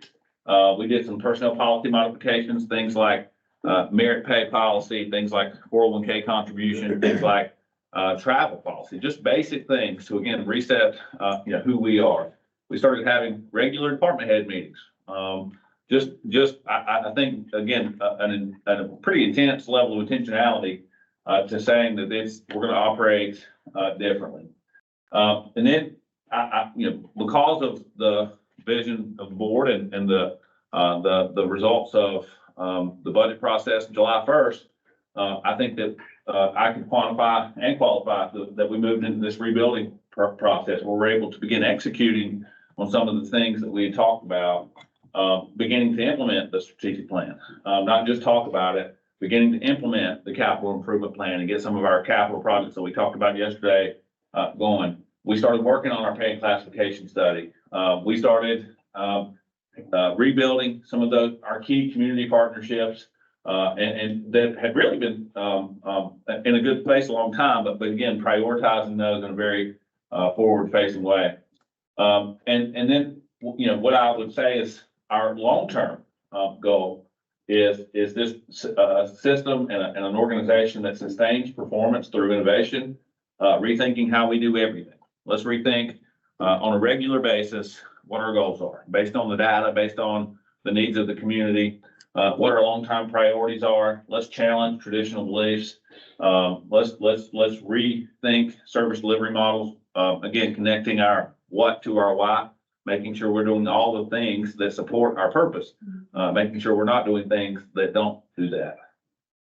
So if I quickly walk through those as a reflection of how we got to where we are today, here's just a list of what I would classify as reacting. And again, reacting with stabilizing, trying to move away from an organization that the budget process oftentimes created winners and losers, that had a higher than anticipated or desired talent retention rate, an organization that had struggled to really initiate a long-term and sustainable capital improvement plan. And I think that we were able to accomplish that, especially when I look at the human capital system. Really, where it's low, we have as good of retention rates at about 90% right now than we've had in over a decade. And I think I was talking to a few peers even yesterday, and most of the peers around us, the counties that touch us, are the lowest that I heard was 18%. So 10% really is remarkable. And I think when the question from the board yesterday about what is the impact of the pay classification study as presented by Sarah yesterday, and that commitment to follow through with what we said we were going to do, I think is a really big deal to keep this level of momentum going.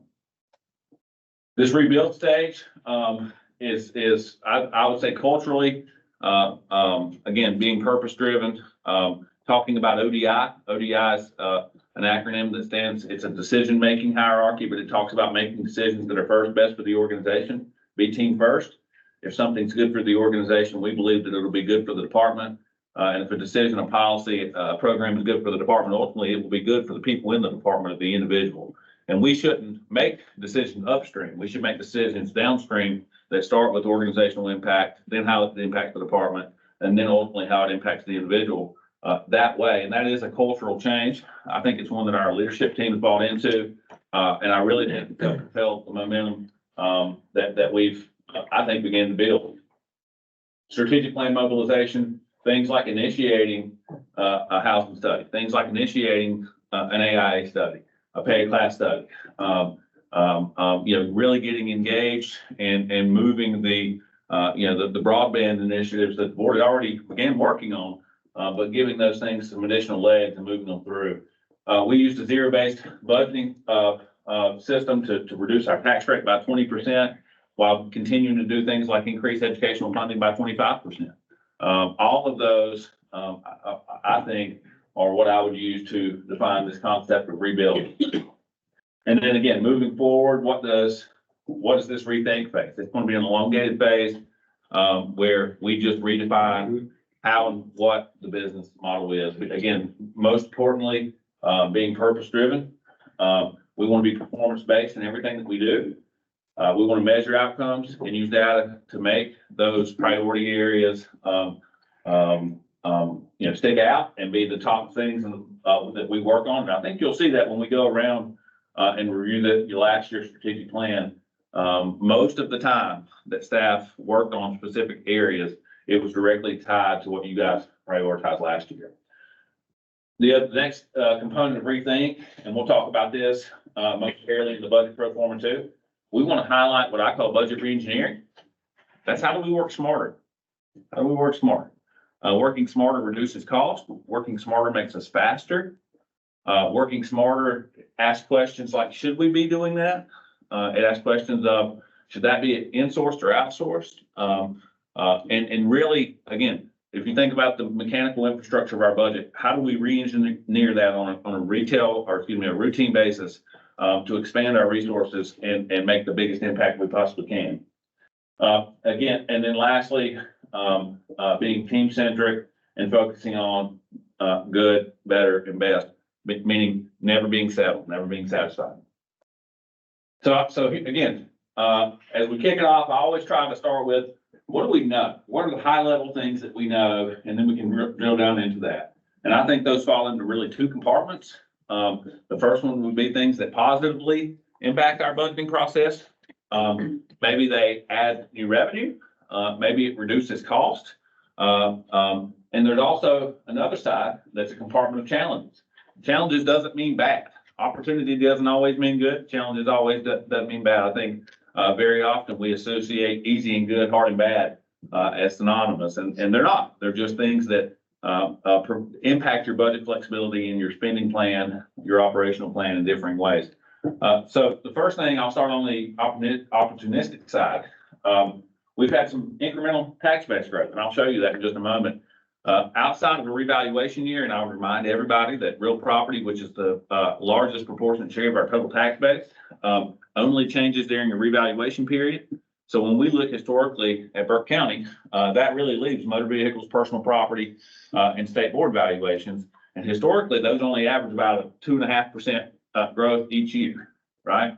So if you look at property tax revenue, which is 55% of our total revenue, and it only grows at about 2.5% a year, that tells you, you better be looking for other ways to fund the board's policy. This year, we were lower than that, and I'll show you that in a moment, about 1.75%.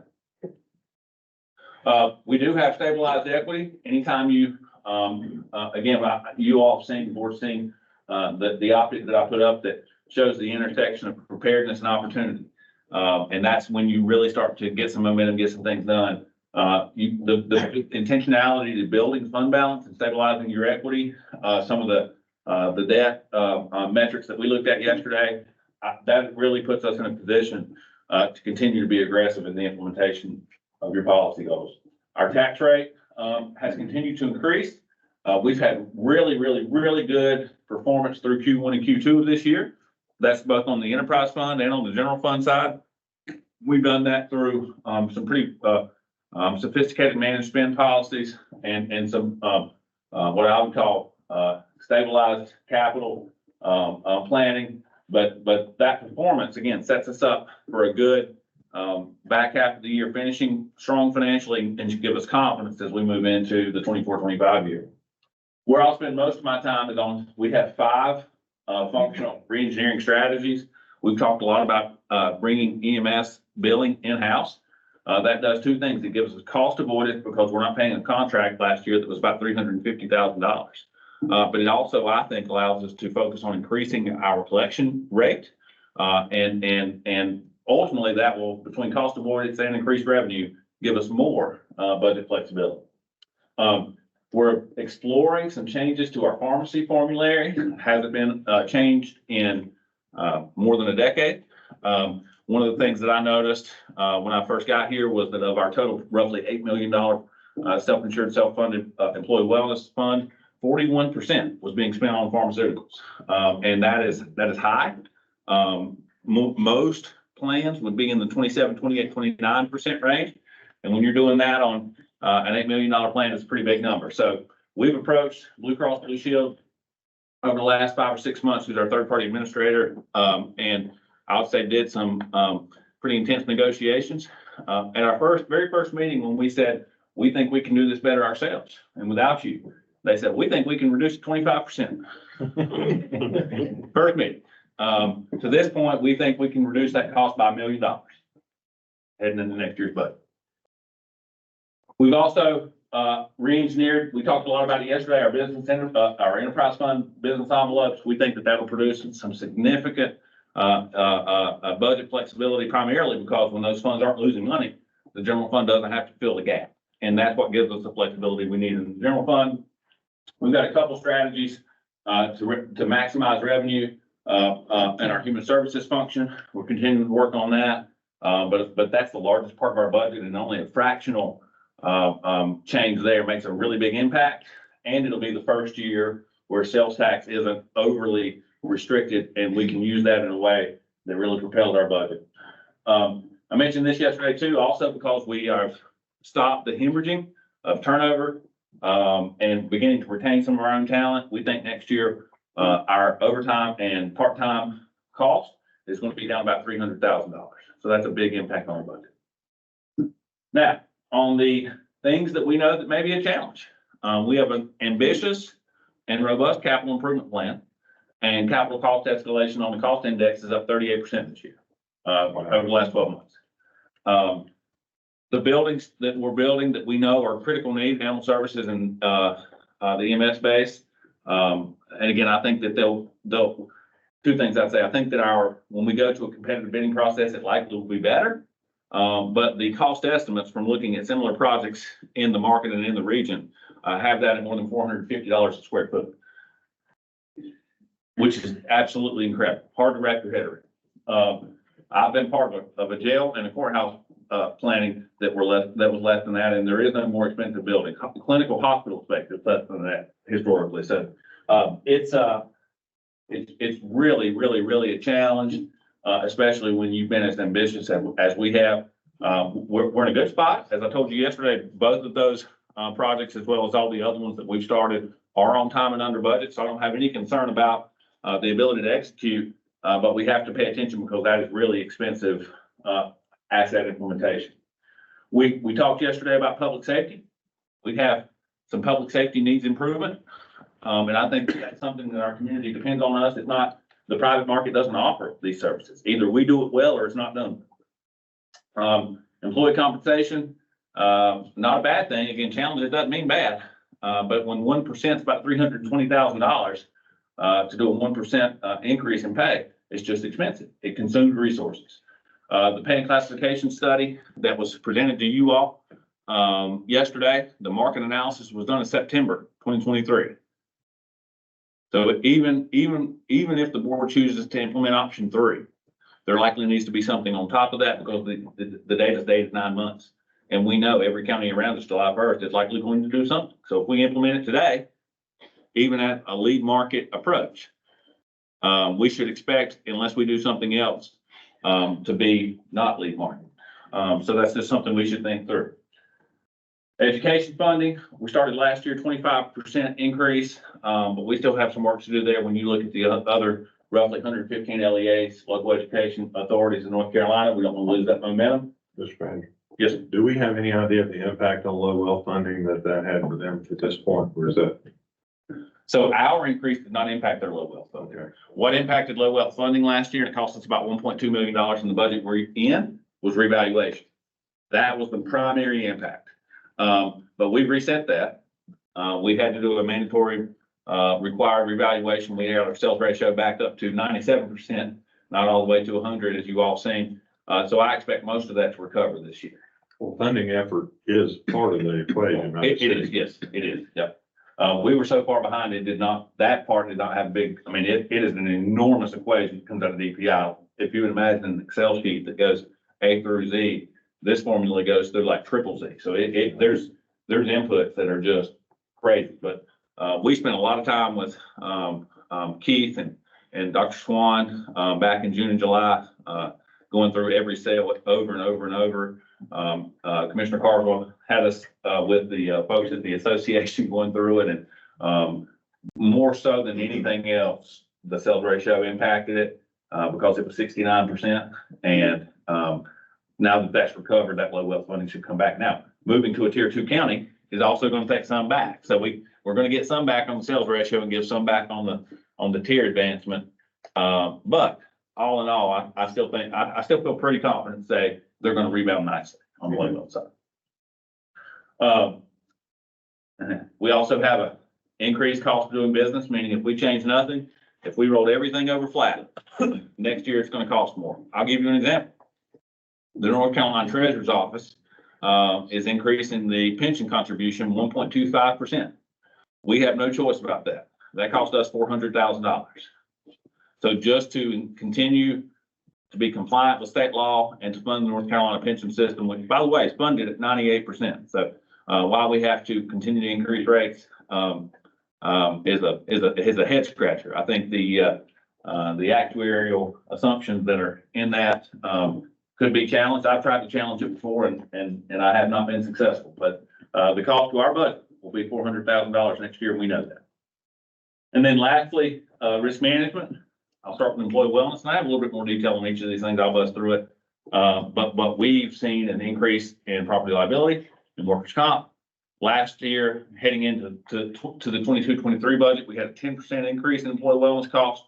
We're projected 16% right now. Medical inflation is a big issue, but we also have completely unmanaged health claims and disease management issues. And so, Danny and I have actually been meeting with some folks and talking about how we may begin to, change our employee wellness function, to bring in some health coaches, to bring in some folks that may help, prevent. We know that a lot of times, we've all heard the cliche that, an ounce of prevention is worth a pound of cure, or however that goes. And the concept here is, I get that right? Yeah.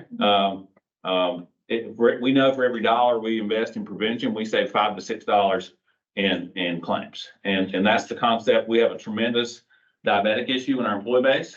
I shared the story, that, I was doing employee meetings back in July. And I was explaining the concept of what a insured self-funded plan is, and the same dollar that pays the light bill and pays employee wages also pays health claims. So if we can reduce health claims, we have more budget flexibility, to do other priorities, including employee pay. And a gentleman came up to me after the meeting and he said, I'm so-and-so, I've worked here for 15 years and, I have unmanaged diabetes. And I was like, what do you mean? He said, well, my drug management costs $1,000 per month and I can't afford it. So I just don't manage it and I end up in the ER 3 or 4 times a year. And I'm like, well, and he said, so that doesn't make sense based on what you said. And I said, you're right, because even if we gave you your drugs free, we're theoretically capping your cost $1,000 per month at $12,000. Probably 2 ER visits exceed that, right? So it's basic math. If we can keep you out of the emergency room, or help you manage whatever your chronic disease may be, it's going to save money. It's going to be the right economic decision. So again, I'll move through these. What I would consider things that are going to impact our budget positively. I mentioned we had about a 1.74% growth in our property tax base this year. That's what we're projecting.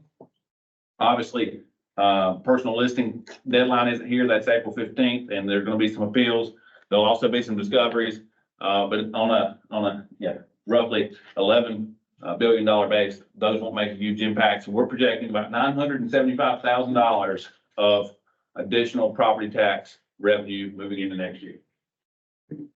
I mentioned this concept of stabilizing equity. We finished last year at 32.88%. When you compare that to any of our LGC benchmark peers, we're substantially ahead. Again, that should breed confidence as we're heading into our budget process that we've done the things to prepare and maintain our momentum.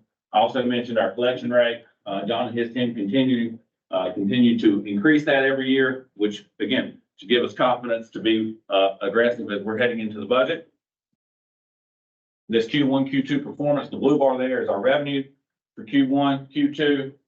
The orange bar is our expense. This is for the general fund. And as you can see, last year's budget implementation is going very, very well. We're trending, and I've compared that to the last 2 years to show you, we're trending in a really good way between now and June 30th of 2024.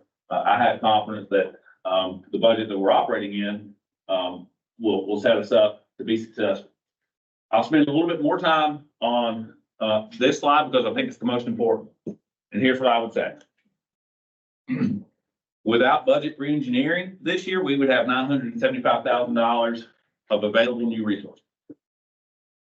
As we talked yesterday, our goal on the capital side, operational capital, non-operational, non-major, and rolling stock is to flatline that. So if you think about our capital and we're trying to forecast that over a 5-year period and keep it completely flat, you can essentially say that doesn't grow or shrink your budget.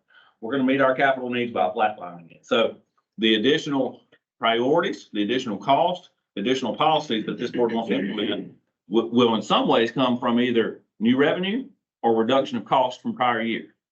And we just said we got $975,000 in new property tax revenue, but this will add to that affordability concept. So the first one is EMS billing, which we talked about. I mentioned this $1 million decreased cost on the pharmaceutical side by I'll call it reengineering our formulary. Reducing the subsidy, and I could use the word removing the subsidy. So last year, our solid waste and water sewer fund consumed between what they consumed and the indirect costs that they're missing, roughly $750,000. That's almost a cent on the property tax rate. 1 cent this year will be about $1,025,000. You're talking 0.75% on the property tax rate just to operate our utility funds, our enterprise fund. think that'll be gone next year. Now, over time, they can get a lot better, right? And we can make them much stronger so they can be self-supporting, sustainable and expandable. But heading into next year, the pressure that's removed off of the general fund, we believe will be in excess of $750 million. Revenue maximization, roughly 700. And then this concept of we don't have constant turnover, so we're not having to dual staff roles. We're not having to bring people back and pay them 150% of their straight time rate and overtime wages. We think that stabilization of our workforce so far this year is trending towards a reduction of 300,000. We think we can keep that going into next year. Some of the challenges, this is just the construction cost index. And all I point your attention to is this 22 to 23 is very vertical, more than 35%. And the bigger the base, the bigger the escalation. Most people expect it to level. No one expects that I've seen to decline. Material costs and labor costs, primary drivers, ton of federal money out in the market. And that federal money, contractors and subcontractors are being highly selective in what they choose to do. And all of those things have driven up commercial construction costs. These are just two excerpts from Mr. Sando's conversation yesterday about public safety. And all I would say there is, again, this is a gap that public depends on us for, and whether we do it well or not. And that doesn't mean that we're not doing it well now. That doesn't mean that I hope that the rhythm and the consistency that you heard from Hugh yesterday was, given the resource allocation, we're doing exceptionally well. But when you compare to the market, we still have some areas that we can do better. For example, we looked at this response time in the EMS department. We looked at our per capita spending in the sheriff's office and the fact that we have 6 deputies per shift running roughly 120 calls per day, and the geographic area that they're covering, and all of those things that are cause and effect and create outcomes. On our people side, again, we've made significant strides in average wage and our total spend on people. And this is not a bad thing. It's just an expensive thing, right? If we want to continue to be able to attract and retain top talent, which we believe is our #1 asset, and we'll deliver the best product to the community, either what we do matters or it doesn't. Just staying competitive is very they consume resources. Highlighting what you did with the school system last year, roughly a $3.7 million annual increase in cash flow, which is extraordinary. Extraordinary. I challenge anybody across the state of North Carolina to find this level of impact or investment in one singular budget, especially in a time frame where you also decrease the tax rate 20%. It's really incredible. Our per pupil allocation now is roughly $1,667, but that still barely ranks under 100th in the state. So we still have ground to make up. The concept of cost of doing business increase, these are some projections. I mentioned the retirement contribution is the largest at $400,000. But again, if we continue doing everything just like we are today, these are cost index changes that we expect to see next year. In our risk management, we purchase workers' comp and property liability. The last 2 years, we've seen roughly 10 to 15% increases. We expect to see that again in 10 to 15% on a $700,000 cost center can get expensive. So just to summarize, our net new property tax is roughly $975,000. We think we can conservatively estimate about a 2% growth in sales tax, even with remaining recession ready. I think that the most economists' outlook are not projecting a recession at this point. But I think what we're seeing certainly across the state is after about 3 or 4 years of 7, 8, 9% growth in sales tax, that's all coming back into reality just a shot. When you look at non-secured borrowing compared to savings, those are inverse and going in opposite directions. And I think it's reasonable to expect that at some point consumer spending is going to slow. And I think that, that's why we're saying, matching sales tax growth with, very conservative estimate is a reasonable thing to do. The biggest part of our budget that offers some level of available dollars is this concept of reengineering and indirect cost management. Ultimately, we end up with about $4.1 million. Here's some considerations. We tried to assign quantified amounts to these considerations. As I mentioned, the paying classification study market conclusion ended in September. So that doesn't capture anyone who did a January or anyone who's doing a July change. So for consideration is an additional 3% COLA. As we talked about yesterday, that could be all COLA and move the ranges, or that could be split between a COLA and actual range movement. I would argue that the COLA is more important because the congressional relief factor, if the board were to choose that option for paying class implementation, is likely going to take care of the range movement of the people inside the range. But about $320,000 for 1%, that's roughly a $960,000 cost. Employee wellness, we're trending at a 15-16% renewal. We're reducing that with some pharmacy savings, but we also want to begin to strategically flatline those annual increases. We don't want to have 10-15% annual increases. Again, a component of that's medical inflation. Another component of that is when you retain your employees and you keep them here and they have chronic disease that's unmanaged, you own those costs. So we've been in conversation, and we'll get into that more as we move through the budget process, but likely trending away from just an acute care employee wellness function and more towards a more robust, similar cost, but robust employee wellness function that also offers counseling and some of those other, dietitians and those type of things that help us manage those renewals. Personnel allocation, public safety improvement, $350,000, $500,000, roughly. Those are speculative based on looking at some other benchmarks. Again, we haven't worked. We literally start departmental meetings next week.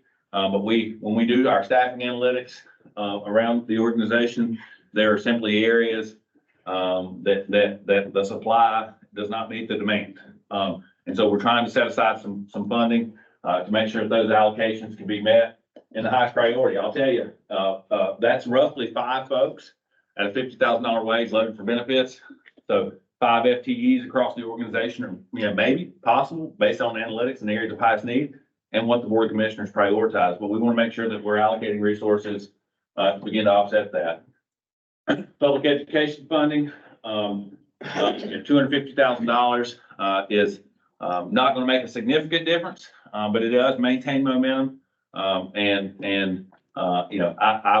talked to Dr. Swan, and he feels like, they would be the school system would certainly be comfortable with that type of allocation, especially following the heels of last year, what this board did. He was highly complimentary of anything, but I guess the concept here is just to continue what we started last year. I mentioned this inflationary cost of doing business, and we also put a continued contribution, which started last year, into this Health and Human Services Debt Sinking Fund. The concept there is we've finished the space planning. We know that we believe that's going to be somewhere between 95 and 100,000 square feet. If you do rough math, that's going to even rough math says it's going to be a moderately high cost building. The capital improvement plan suggests that that'll have to be funded through debt, which is fine. As we looked yesterday, all of our debt metrics and analysis are exceptionally strong, compared literally premier in the nation and in the state of North Carolina. But the goal of the sinking fund is to begin, even if we were starting the design of that project today, by the time it's concluded and any debt payments are made, if we're funding that years in advance, at the time the first debt service payment comes on our books, it's funded. It doesn't impact our operational plan really in any way. So that leaves a moderate surplus of $510,000. So as the board has new goals or priorities, as you change prior year priorities, that's what's essentially available for allocation. Mr. Chairman, I'll pause there, take questions. That's a lot in a brief period of time, but happy to answer any questions you or the board may have. Thank you, Mr. Manager. Any questions on the pro forma report at this point? Still early in the game, a lot to think about. Let's see. Seeing here and none, Mr. Manager, I think that I'd love to hear a motion to recess for lunch. So move. All in favor, say aye. Opposed, no. It's all of it. All right, so gentlemen, I'll entertain a motion to come back into session, resume our meeting. So move. All in favor, say aye. Opposed, no. That's all of us, Madam Clerk. All right, this time we'll go into item 4, Board of Commissioners Strategic Prioritization, and I'll ask Mr. Manager to begin that process. Thank you, Mr. Chair. Do you have a preference? Well, first I'd say, in the back of your book, and, Commissioner Molwy's already found his, you should have dots in 2 envelopes. One says strategic plan operations, one says capital.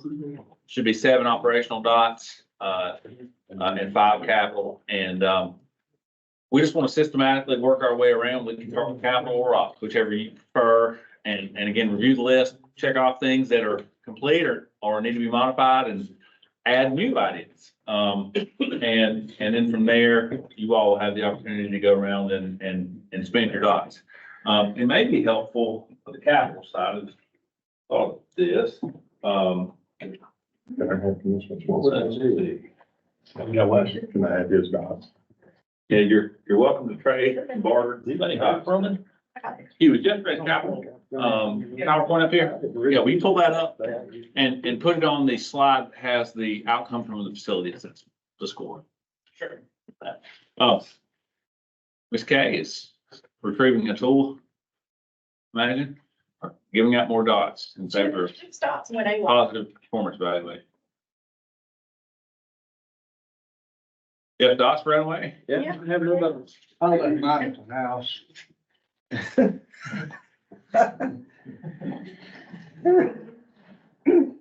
me get a pair of scissors. Maybe we're gonna get half dots, Johnny. Well, let me do this. While she's finding dots, we'll try to work our way through. We'll start with focus area number 1 here. Community advancement. I'll just work our way through, provide an update, and then I'm looking for feedback from the board on whether that's mark it off, modify it, leave it up there as it is. So the first one was, looking to, cover more than 90% of our households or, BSLs, as we know, with broadband. We're there. To be honest with you, we can, I think, as we've talked, probably at the conclusion of CAB, we can get to 100 if that's what the board wants to prioritize. So it's a leave it, modify it, mark it off, whatever you guys prefer to do. 100%. I think the expectation is we'll get 100%, but I don't see any problem leaving it at 90. That's kind of my view at this point. There's still, though we've got a lot of commitment from vendors, maybe they get there, maybe they don't. At this point, I would kind of think let's leave it where it is, and a year from now, we'll be in a lot better position, I think, to decide where we are really and what the outcome may be, and then what we can do with CAB from there. So number 2, here's the housing study. Obviously, we've completed that. It was presented to you yesterday. We know that there was recommendations out of it. So, again, that may be a goal that you want to implement or modify the goal to market the housing study or to review our development code. The things we talked about yesterday that may be hindering development is infrastructure, development code, and marketing of the plan to the developers. There's some possibilities there going forward. I've been working with a group called ADL Ventures out of Virginia. And they're currently applying for an EDA grant with an award of $150 to $170 million. That money can then be used for infrastructure, housing, education, training, and it is for Burke, Caldwell, and Alexander County. So, and I feel pretty good about it. We've had several meetings. Matter of fact, there's another started at 9 o'clock this morning. I was not able to attend, it's an Arise grant from ARC out of, Virginia Tech that's focused on that as well. But I think, my opinion, we leave it. But I feel pretty hopeful that we're gonna have an influx of outside influence. Good. Everybody else comfortable with that? There were only 2 of those projects in the state of North Carolina approved, and this is one of them for development. Yeah, I certainly think we need to leave it and utilize some of the things that we saw from the state. Yeah, we're good there. They're just talking about number 2 now. No changes. Yeah, there's nothing to be. I asked Kay to describe just so you can read it. That's my opinion. That's fine. Yeah. Okay. 3, community beautification. We've started the roadside litter pickup. We want to do an educational marketing campaign. But that one's certainly still in process from a staff perspective. Can you give us any idea as to how effective?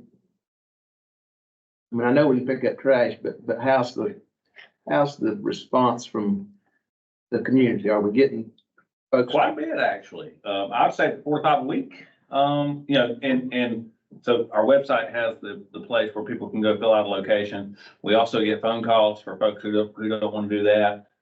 They have a kind of a ledger that they work through it and they start over.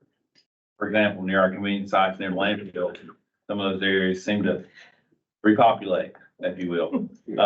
Other than that, it's for example, I got a call from a board member last week, on 18th South, and I can't remember the name of the other road. Somebody just threw it out. So we first sent our code enforcement guy out to see if we could find a power bill and who did it. And then we asked, our group to go to clean that up after that. I don't know the exact number, Jeff, but I want to think we're getting well over 1,000 bags that have been picked up in the 120 days or so that this thing's been active. I don't know the tonnage, but it's a lot of waste. They take it to our collection sites and throw it away, so we don't have a way of weighing it, but so we're just counting bags. I know they got a big couch. They got a big couch, yeah. I think the chamber has Operation Clean Sweep coming up in the next couple of weeks. Yeah. I'll make a comment on that, because many of you know, I help coach down at Eastburg High School, and a longtime Hildebrand residents, this group was actually performing a trash pickup where you veer off to go. I'm not sure what the road is that goes under I-40 before you veer off to go to Eastburg High School. That group was in there picking, it was a mess, and they were picking it up. And a lifelong resident of Hildebrand made the comment, and I just overheard him, that it sure was nice seeing somebody, picking up the trash. And, I happened to step in and say, hey, if you appreciate that, then you should call the county and let them know that, hey, this means a lot. And he said, don't worry, we'll. So if he did, I don't know, but I know people are noticing it. Yeah, yeah, I think it's making it, and it's very low cost, like very low cost. You mind taking that one?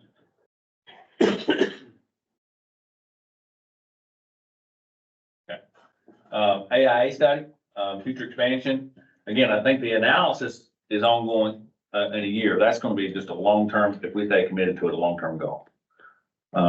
Any modifications or changes to that one, anybody, based on what you heard yesterday?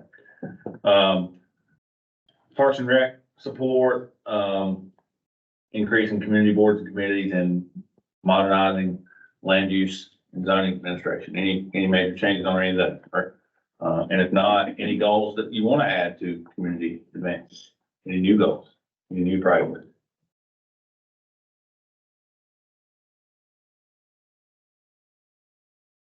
I don't think of any, and I think there's still plenty of work to do in the 7 we got on the board there. Yeah, outstanding.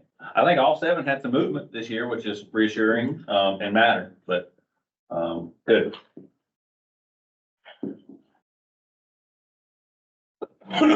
So number 2 is economic development. It's set back here behind us. Yeah, the first one is support for BDI. There you go. Good idea.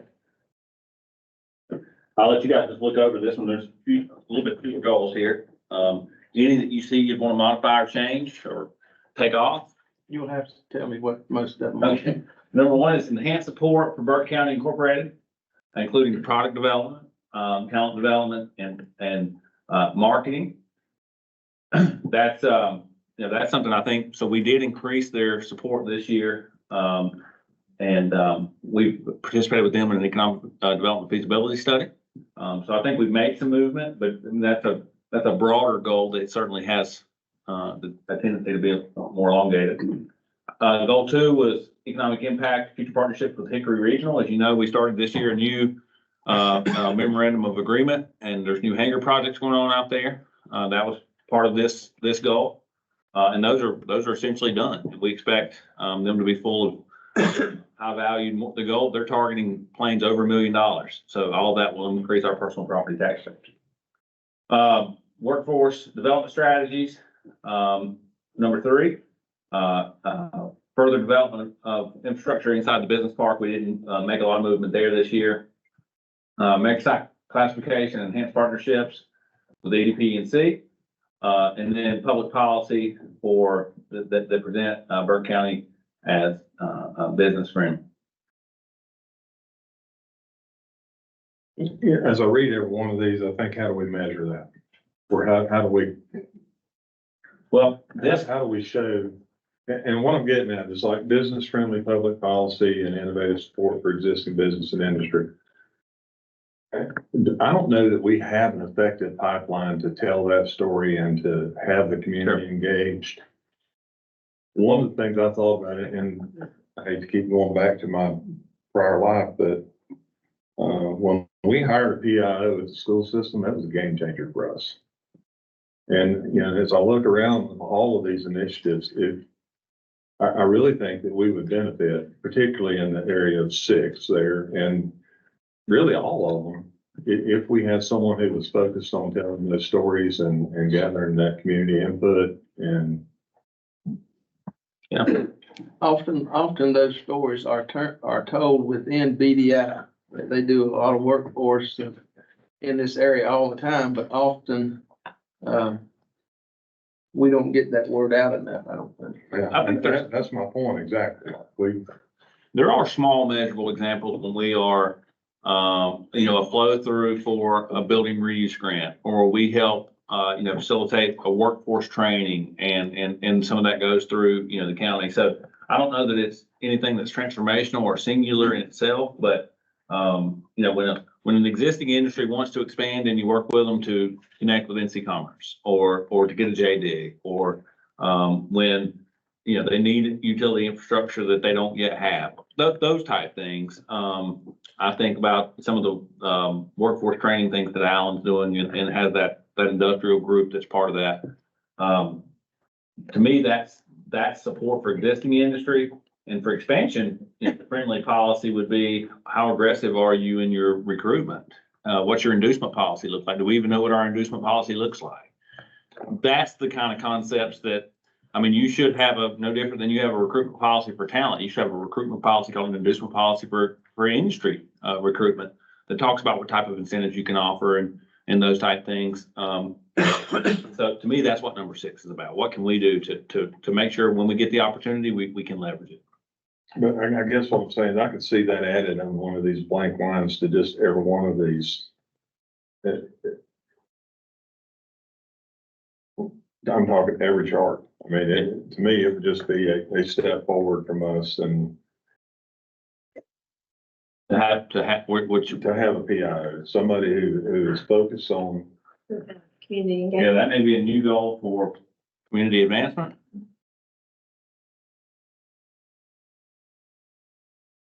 Is that an appropriate place? It's up to you guys.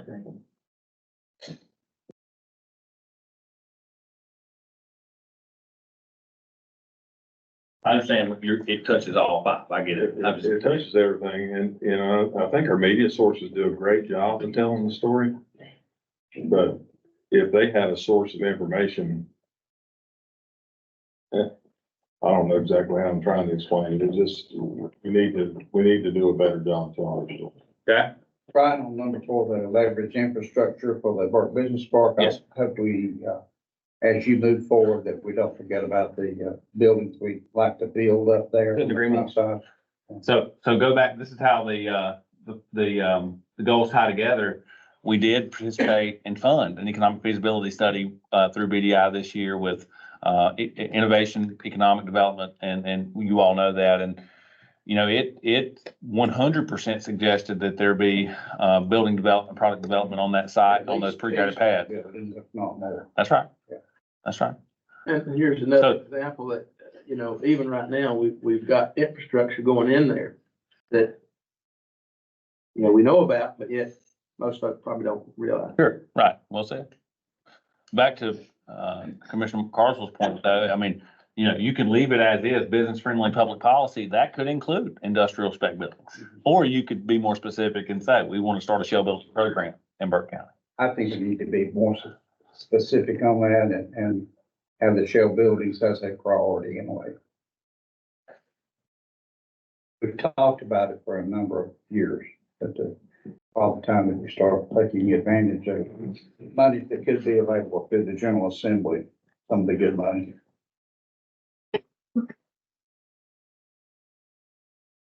Anything else for economic development? James? Other than do it? Let's put that as the goal, let's just do it. Public safety and well-being. Number one, still relative, based on yesterday's discussion. Look for identifying ways to improve public safety performance metrics. Number two, effective use of opioid settlement dollars. Number three, evaluate EMS basis. A lot of these are still very relevant. Number four, take a proactive approach to cleaning up dilapidated properties, and review our solid waste ordinance. Number five, support for volunteer fire departments. As we all know, we helped facilitate a $4 million grant that impacted 15 volunteer fire departments and gave them roughly a 60% funding increase this year. And promoting innovative public health strategies that produce and improve our overall community health ranking, which Danny talked about earlier today. Any of those that we feel like isn't important, should be modified, should be checked off, or any new ones that you'd like to add?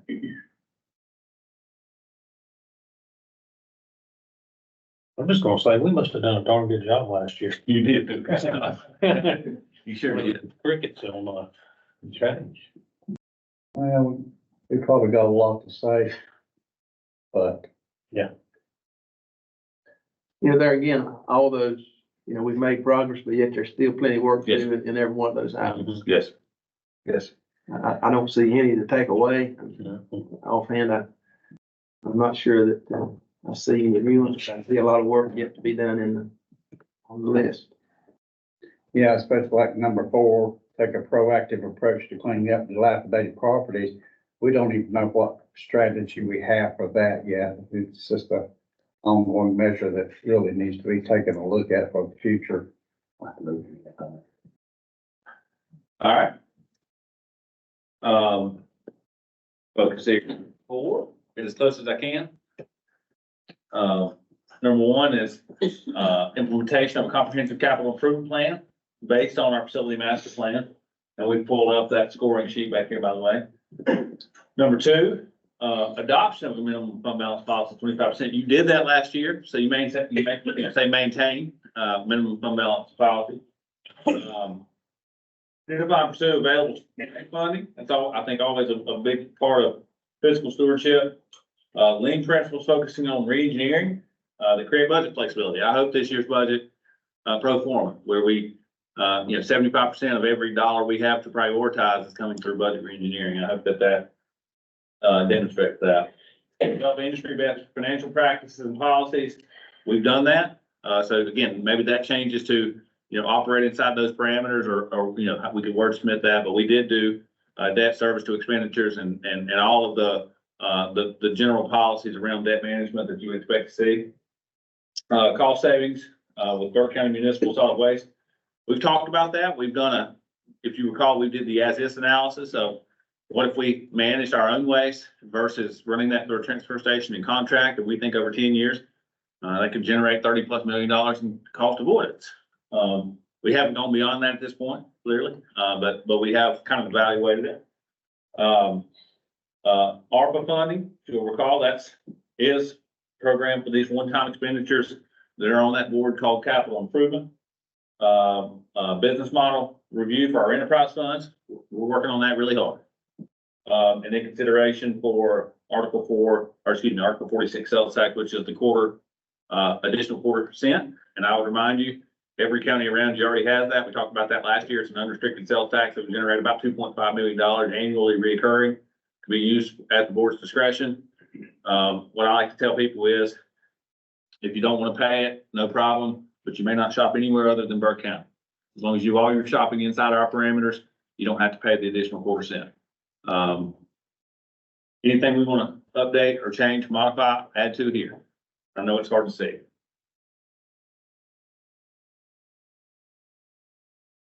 Do we check off number one, knowing that that's some sort of a policy that we're going to continue to use going forward, or? Or what, so I think the plan's created. I think the policies are in it. But I still think that managing the plan, and I don't know exactly how you would like to wordsmith that, but we're gonna be implementing it really for a while. So maybe it's, management of a 5-year CIP plan or something like Right, that. I mean, it doesn't go away. Yeah. But you can we can put an M there for modified to be ongoing or something.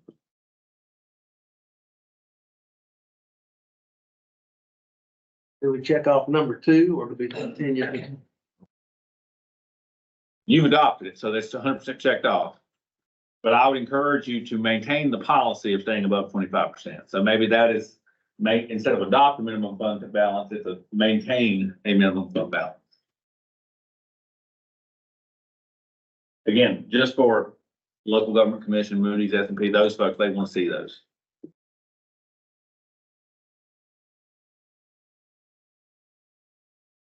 The 0.25% was on several counties in this election. Do we know the results? I didn't look. Here's what I tell you, it has a high fail rate. Yeah, well, I know High that. fail rate, I but was wondering if they kind of failed again yeah, this year. I'm not sure. I haven't seen those results. And Commissioner, you probably know better than me. I think it's in about 48 counties in North Carolina now. That sounds about right. Yeah, there you go. Good. That's why I went and got this. Yeah, there you go. But for communities who leverage it, it does decrease pressure on the property tax rate without question. Article 46, which is a consumption-based tax, would spread your taxing burden for people who rent property here, for people who maybe, as we saw yesterday during our housing analysis, roughly 14,000 people a day commute into Burke County. It spreads your taxing burden to those folks, not just people who own property here. $2.5 million will be about 2.5 cents on your tax rate. So if we're looking to balance some of those things, that's just items for considerations. And I think most communities who have adopted it would give you positive feedback from it. I did the analysis one time based on average consumer spending and an extra 0.25%. So for example, if you go to Lowe's and you spend $100, instead of it being $106.75 after tax, it's $107. So it's 25 cents, 1/4 per $100 you spend. And when you look at consumer spending reports, it's about $2 per month per person, because it doesn't apply gas or food. So it's only retail commodities. And it's minimally invasive to the individual, but it's exceptionally profound when applied at scale. Again, for us, probably $2.5 million.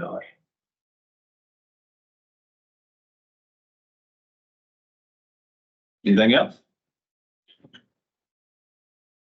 All right. Last one. I just would add that if you go to Lowe's in Hickory, in Catawba County, you're gonna pay the latter. And then I think pretty much every county around us, Yeah. Lincoln, Catawba. Burke, Lincoln, Catawba, Rutherford, Alexander, Wilkes. Yeah. I mean, we're. And we'll move these in a better place. So I know they're hard to see. Okay.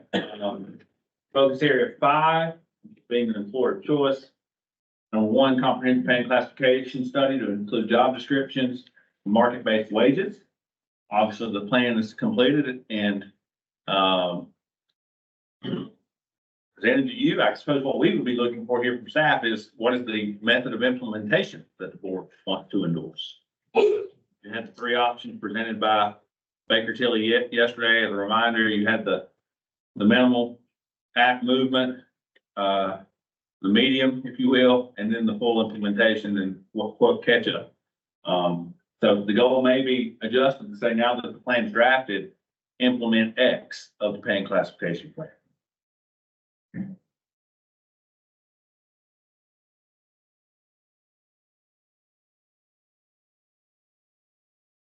Well, I think we implemented or we changed the title on the two, Of the options, do you have a, option three.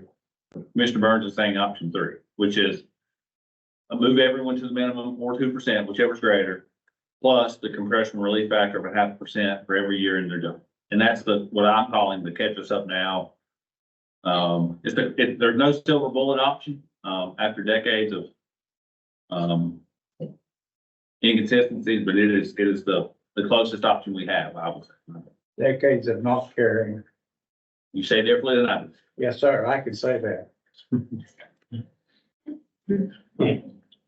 Right, guys? Look for the right word, but to your point, you can say it, yes. The truth's the truth, what it is, and I'd vote for option 3 too. Absolutely. Okay, so we're changing this, the implementation of option 3 of the pay and classification now, that's what I'm hearing.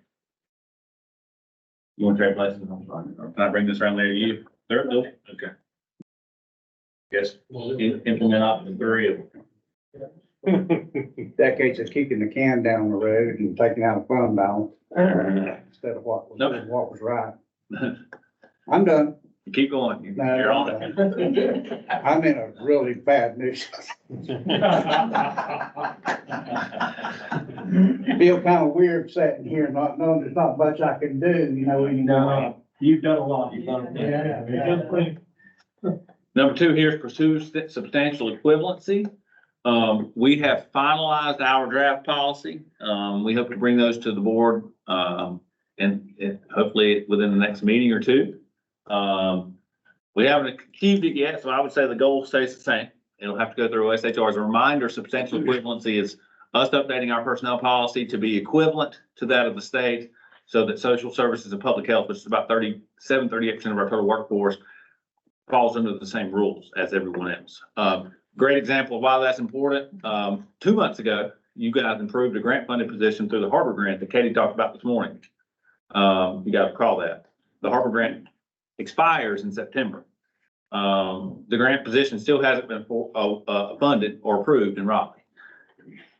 If we were substantially equivalent, that person will be working here.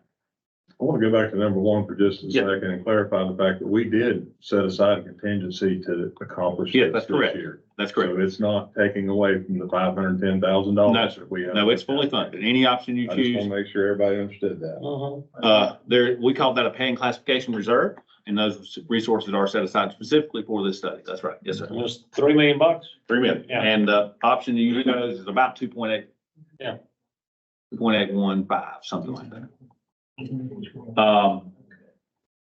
Option number 3, evaluation improvements to county fringe benefits with focus on competitiveness, value add propositions, and cost sustainability. As a reminder, last year you did move your 401k contribution to 5%. We did change our merit policy, our longevity policy. We've changed our shared leave policy. Help me out, guys. What else? Longevity. I said, yeah, I got that one. But substantial improvements to our package, without question. It doesn't mean we've arrived. There's still likely more that we can do. The concept of value add propositions there means that there's a difference between cost and value, and we're trying to find high value, low cost options. But I would argue we made significant improvements, but there's still some, in my opinion, still some things we can do there. Number 4, support modernized flexible working space. I think a good example of that's the new 201 Avery. It's a big space, and adult services is going to go there. Incentive-based wellness, that's what I talked about this morning. We're working on that, maybe moving away from just an acute care clinic to a more managed care clinic with incentive-based wellness programming. And then lastly there, training and development plans at an individual level. That's part of what we talked about with paying class and evaluations and pay for performance. Anything that board would like to modify, change, add to, or focus area number 5.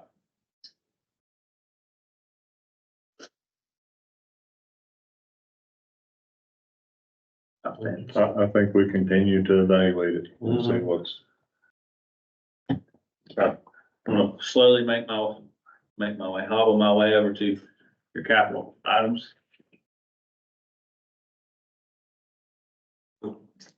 And I do want to say for all those sitting in the room, option number 1, moving to implementation of option 3.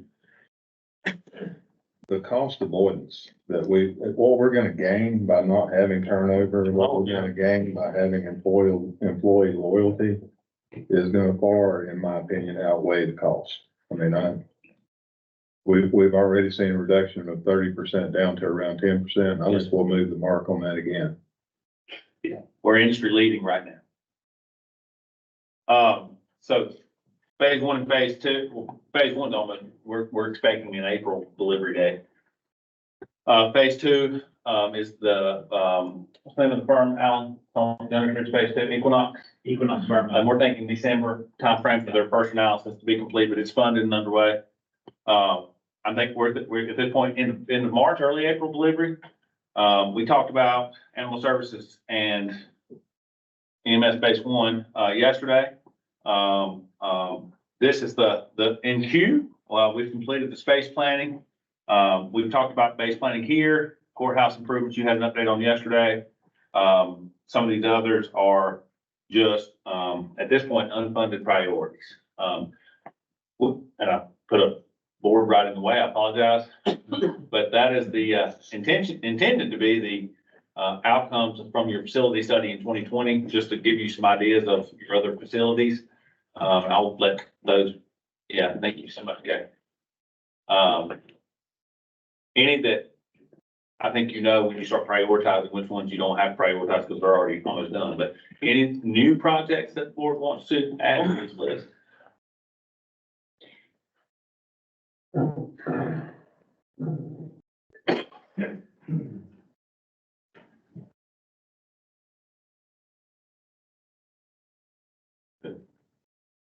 I think it goes without saying for the ones that are essentially done, you don't have to put a dot on it for us to finish. We're not just gonna stop. I said that out loud, but, Aaron, that's our part. I'll let you facilitate the dotting. Wrap up. If my memory's correct, 5 dots were for, 5 is capital, 7 is operations. okay, everybody understand you got 5 dots to go on this board over here. The rest of your dots get scattered over all those up front. That's correct, Manager? Yes, sir, that's 100% correct. Any thoughts before you start your dotting? So, for example, I just want to make sure I understand, Mr. Chairman. So if we're going to dot number 1, we're actually going to now put the dot down there in number 3 with the implementation, or on the line that was filled in. Or would we? If you put it on either, option 3 was the only proposal, so, Okay. yeah, I would agree with you, that's where I would put mine. But if you put it on 1, if there's a dot on 1, I think we know what it means. Anything else? Okay. There you $25 a dot. You load up. You can put on blindfold, make it fun.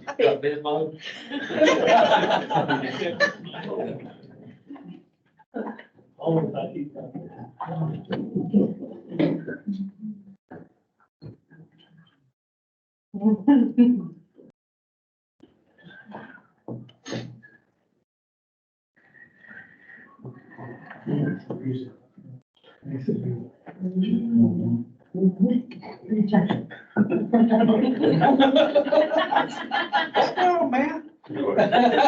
I'm on the library board. I had to put one down there, okay?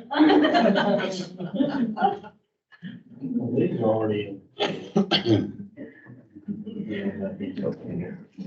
We got it that big, so I'm tired of getting that email. So, I'm good for 4 more hours and I don't think I'm gonna be here 4 hours, y'all. Yeah, we just talked about that. Because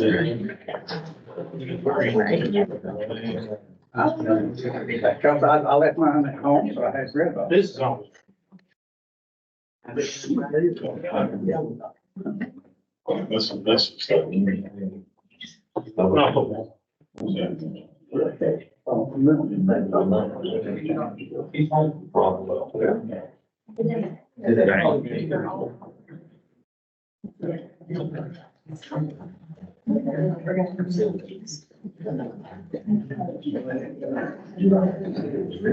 That's a convincing amount of dots.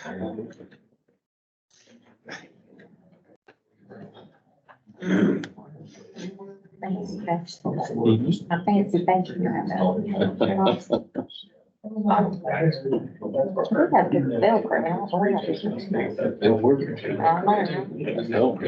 is. Yeah, get stuck on everything else.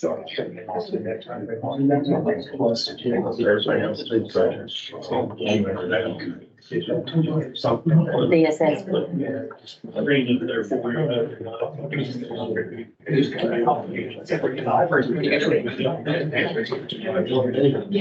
You'd probably get my way through though.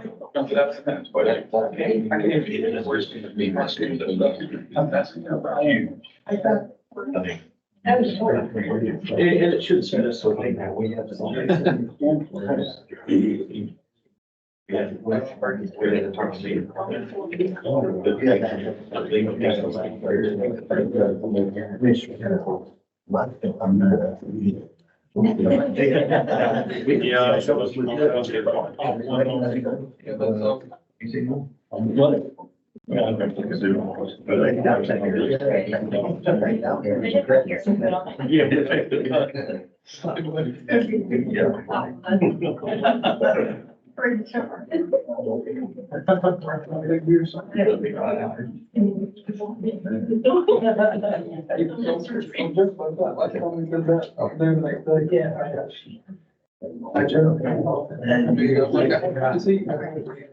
And then the next day, they probably go like.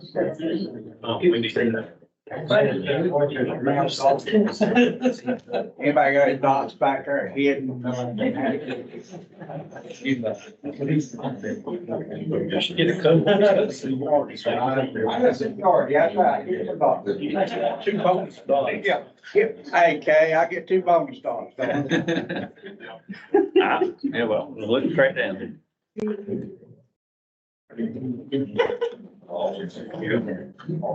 Yeah, I think.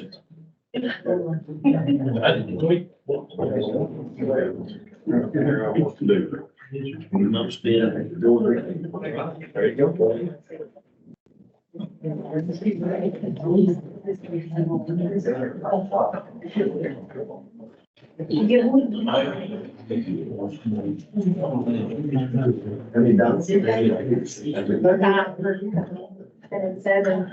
I told Randy, y'all feel pretty good about building it. You helped do servicing. Yeah. That sucker got done. Yeah, I mean. Well, this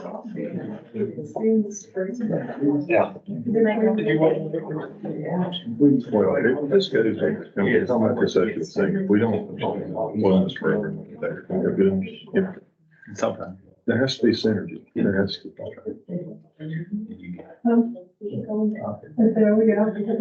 It's not like my daughter's got sandlots. She's got this little digger, it's like a backhoe, it's all mechanical. If you pull this happens, and you can't isolate it. It's all connected, whether you want it to be or not.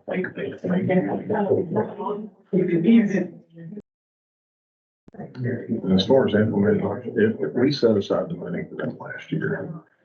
Well, Oh, it's right, that's it. You know, then we changed the title. yeah, that's right. Yeah, this church. Okay.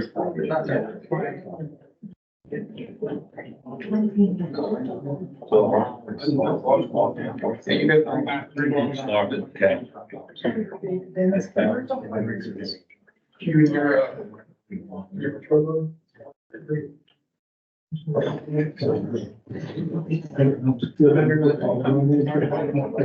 ever seen The Matrix? Yeah, that one character always says, Mr. Anders. That's what you sounded like when you said Mr. Manager.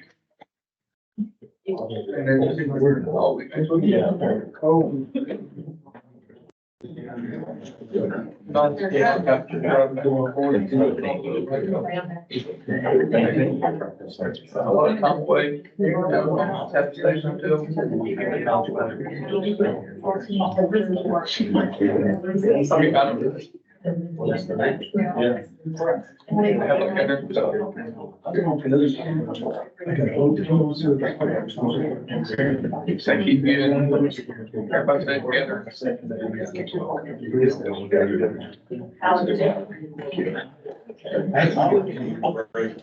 Okay, Mr. Manager.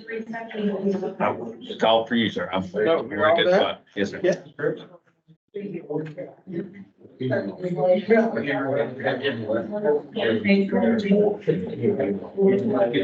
All right, well, we're wrapping up our session today. We see, I suppose then the team, the budget team will take our dots and decide what to do with them. And how to move things around. Looks like we got dots in lots of different places. May shake up a little bit of priorities. We'll see how that all comes out in the end. At this point, I'd like to give our staff again another opportunity, as we did yesterday, to make any comments on the process. Again, appreciate you all being here today and taking in the data so that we're kind of all on the same page. And I'll just open the floor for any comments that you guys may have. Any revelations that you saw today? And we had a lot of data yesterday. We talked a lot about the opioids, that kind of stuff this morning.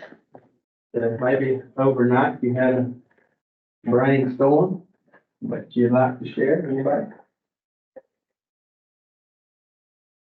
Maybe it's Friday, must be ready to go home.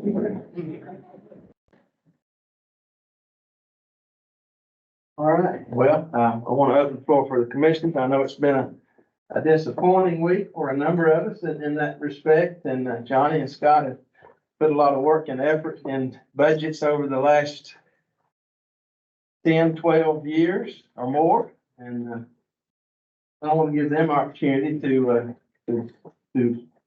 speak to the process before we go. Johnny? Well, I'll tell y'all, it's been an honor. We're gonna go out working hard for you the next 9 months. I'm excited, especially about the pay plan. And we preached and preached and preached that. I hope as commissioners, you'll remember Johnny and myself is, we always want to do not only what's right for the citizens, but what are right for the employees. And, cause y'all are our most, important asset. You know, all these are bricks and mortar and, but what you do day in, day out, tip the spear, y'all are the biggest asset we have. And, I just want to make sure all of you know how much we love you and appreciate everything you've done. I'm not going anywhere anytime soon, so you'll still see me around. I may come back at some point, you know, but I want to make sure that this organization is moving forward. I feel proud of working with this board all over these years. I'm glad to have Randy on the team and Phil on the team now, but and Jeff still will be on the team. And we'll have 2 new folks, but I'll tell you, Johnny and I are still around. If there's anything we can do for you, we're here. But like I said, this isn't the end of the road. So, but it's only the beginning for y'all because y'all got a lot of good things happening. And we've got the best staff in the state. We know pretty much every county very well. And so we can do our own comparative analysis about how y'all perform versus the other counties, because we see it. We talk to other counties and we have been very proud of the work y'all accomplished and there's a lot of good things that we we can talk about that we've done. And I think one of the biggest ones, obviously, for, us in the past year is bringing a new county manager on. So, I think everybody's been impressed with him. That process, this process will not change. That professionalism will not change. And, y'all will continue to be successful moving forward. So once again, thank you. And I'm around for another 9 months. It's in the funeral. So Fred's still talking smack. So no lies. Fred called me the other day and I'm gonna tell you the words he was using after, because he was ticked off after the election. And I probably won't tell you the words I was using back. But, he said, what are you doing with these signs? I said, well, man, if you don't pick up those down there foothills, they just save the location. He said, man, they make damn good shooting targets. And so I'm taking, can I take all 4 home? I said, I didn't say heck yeah, but yeah. So, anyway, so shoot straight, brother. Thank y'all. Thank you.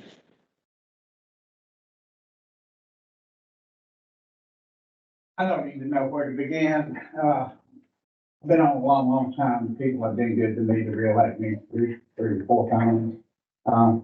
As Scott said, you are what made us. You're the backbone of Burke County.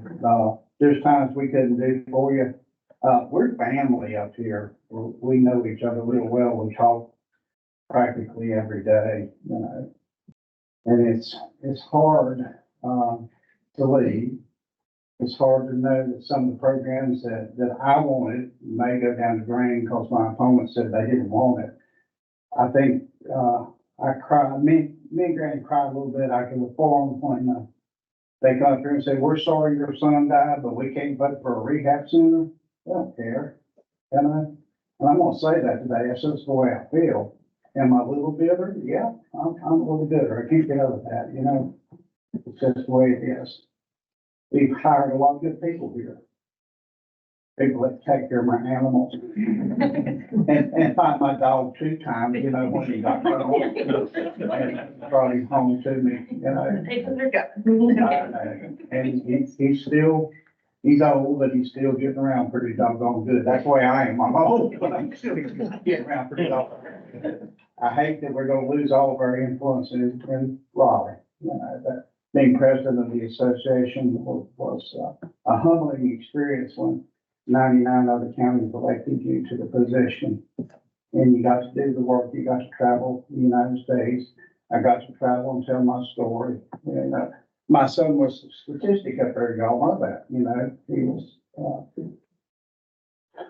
in that 40-year-old category when he died. A lot of work to do there. I hope, unfortunately, I'm afraid we're gonna lose the facility, but the votes probably won't be there to go forward. I just got a email a while ago that Health and Human Services gave us another $3.5 million to help on the building.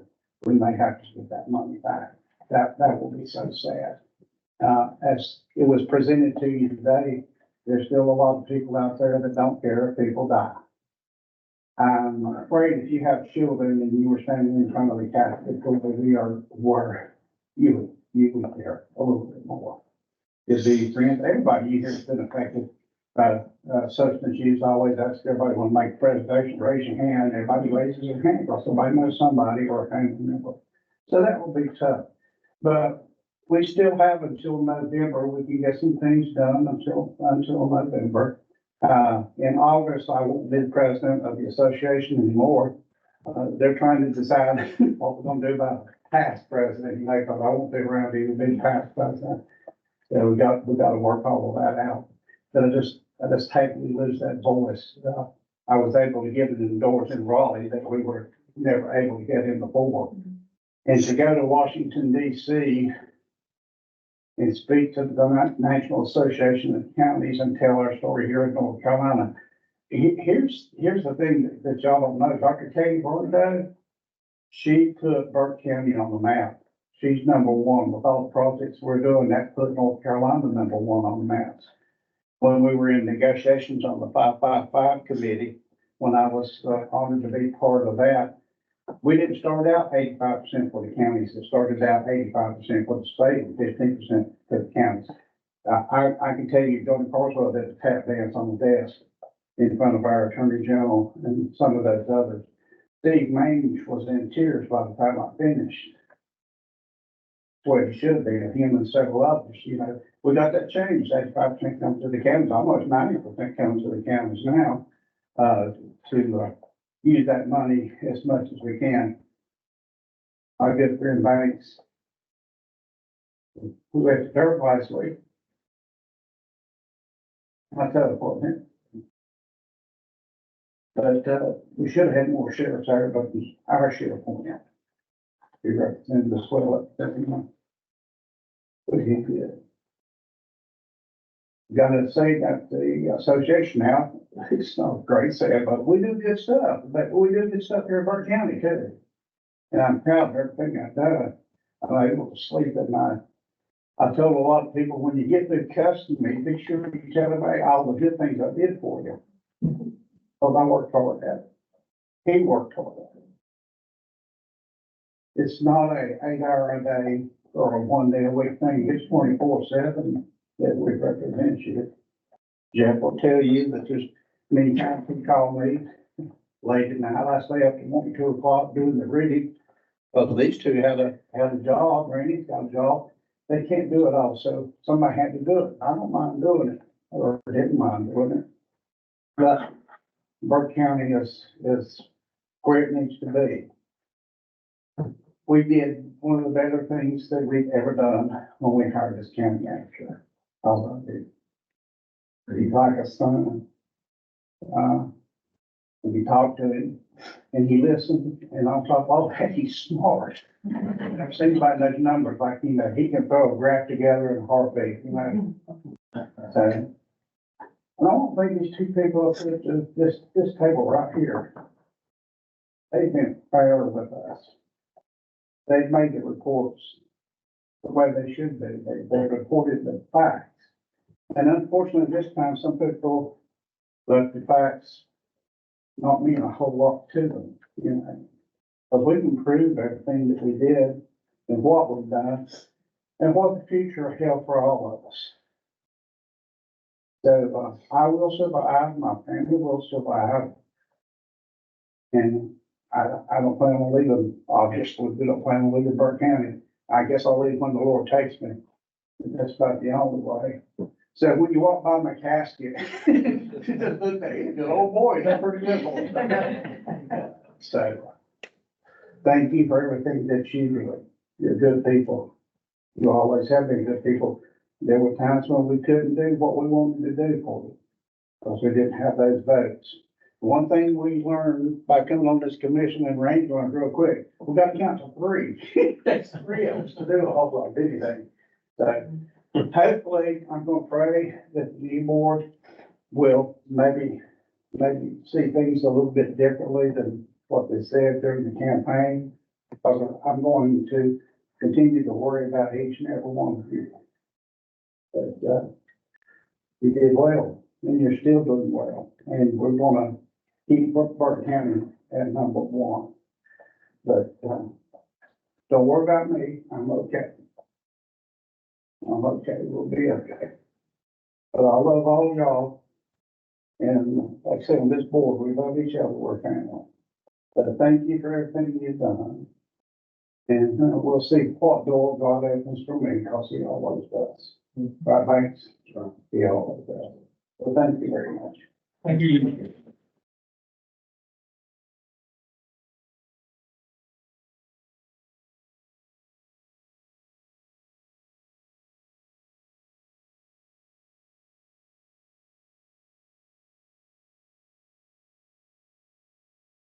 All right, thank you, Scott, Johnny. Andrew, any last words? Enough for me, anything from the team before we get out of here? Yeah, I say something. Scott was right. It hurt me. And I ain't gonna lie. Give me a minute. I'm just not. It still does. Well, I can't tell you how much these 2 meant, not just to me. But to the recreation department. And to see them 2 not here is a big deal. We'll go on, we'll make it.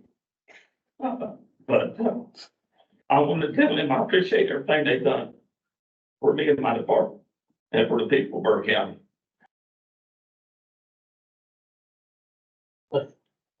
Yeah. Thanks, Barry. Anybody else? We got any?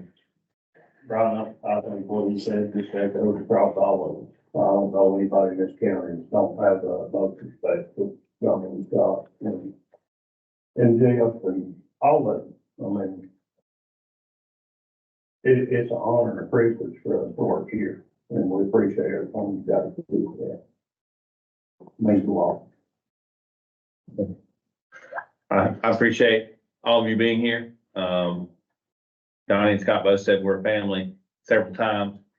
And it's more, that's more than just a qualitative feeling, right? Take the effort. I've been saying a term all week that tough times are temporary and tough people make it. And, we're gonna keep our head down, keep doing professional, good work, leading and coming to work every day to make a difference. And, I think we got the right people, on our team. Just coming today, says a lot about your commitment. And, you know, we just gotta keep doing good work. So it means a lot to me, it means a lot to our board members that you all are here. It means a lot to me that the board put as much energy and effort into this work session as they did. This is good work. I've said it 3 or 4 times this week. I'm gonna say it one more time. Just because it's important for me to say. We're working on the right things. We are working on the right things. I believe that in my core. And, you know, when you're doing the right work with the right people, you get the right outcomes. So, means a lot to me, means a lot to our board members, and, let's just keep it up. All right, thank you, sir. Jeff, I got one other thing. I'm gonna hold y'all 2 years. Y'all gonna have a break? All right. You know I'll be 80 here. I'm gonna hold y'all to it. Oh, wait, Randy probably will. Yeah. Unlike the rest of our party, Johnny and I don't cannibalize one another. If there's another one. Here we go. You know, y'all tell us you appreciate us all the time and everything, and even last year, you tell us how much you thank us, but when you put the dots up there, even last year, wanting to be an employer of choice, that speaks a lot of volumes right there. You know, actions speak louder than words, and then our actions. We thank you.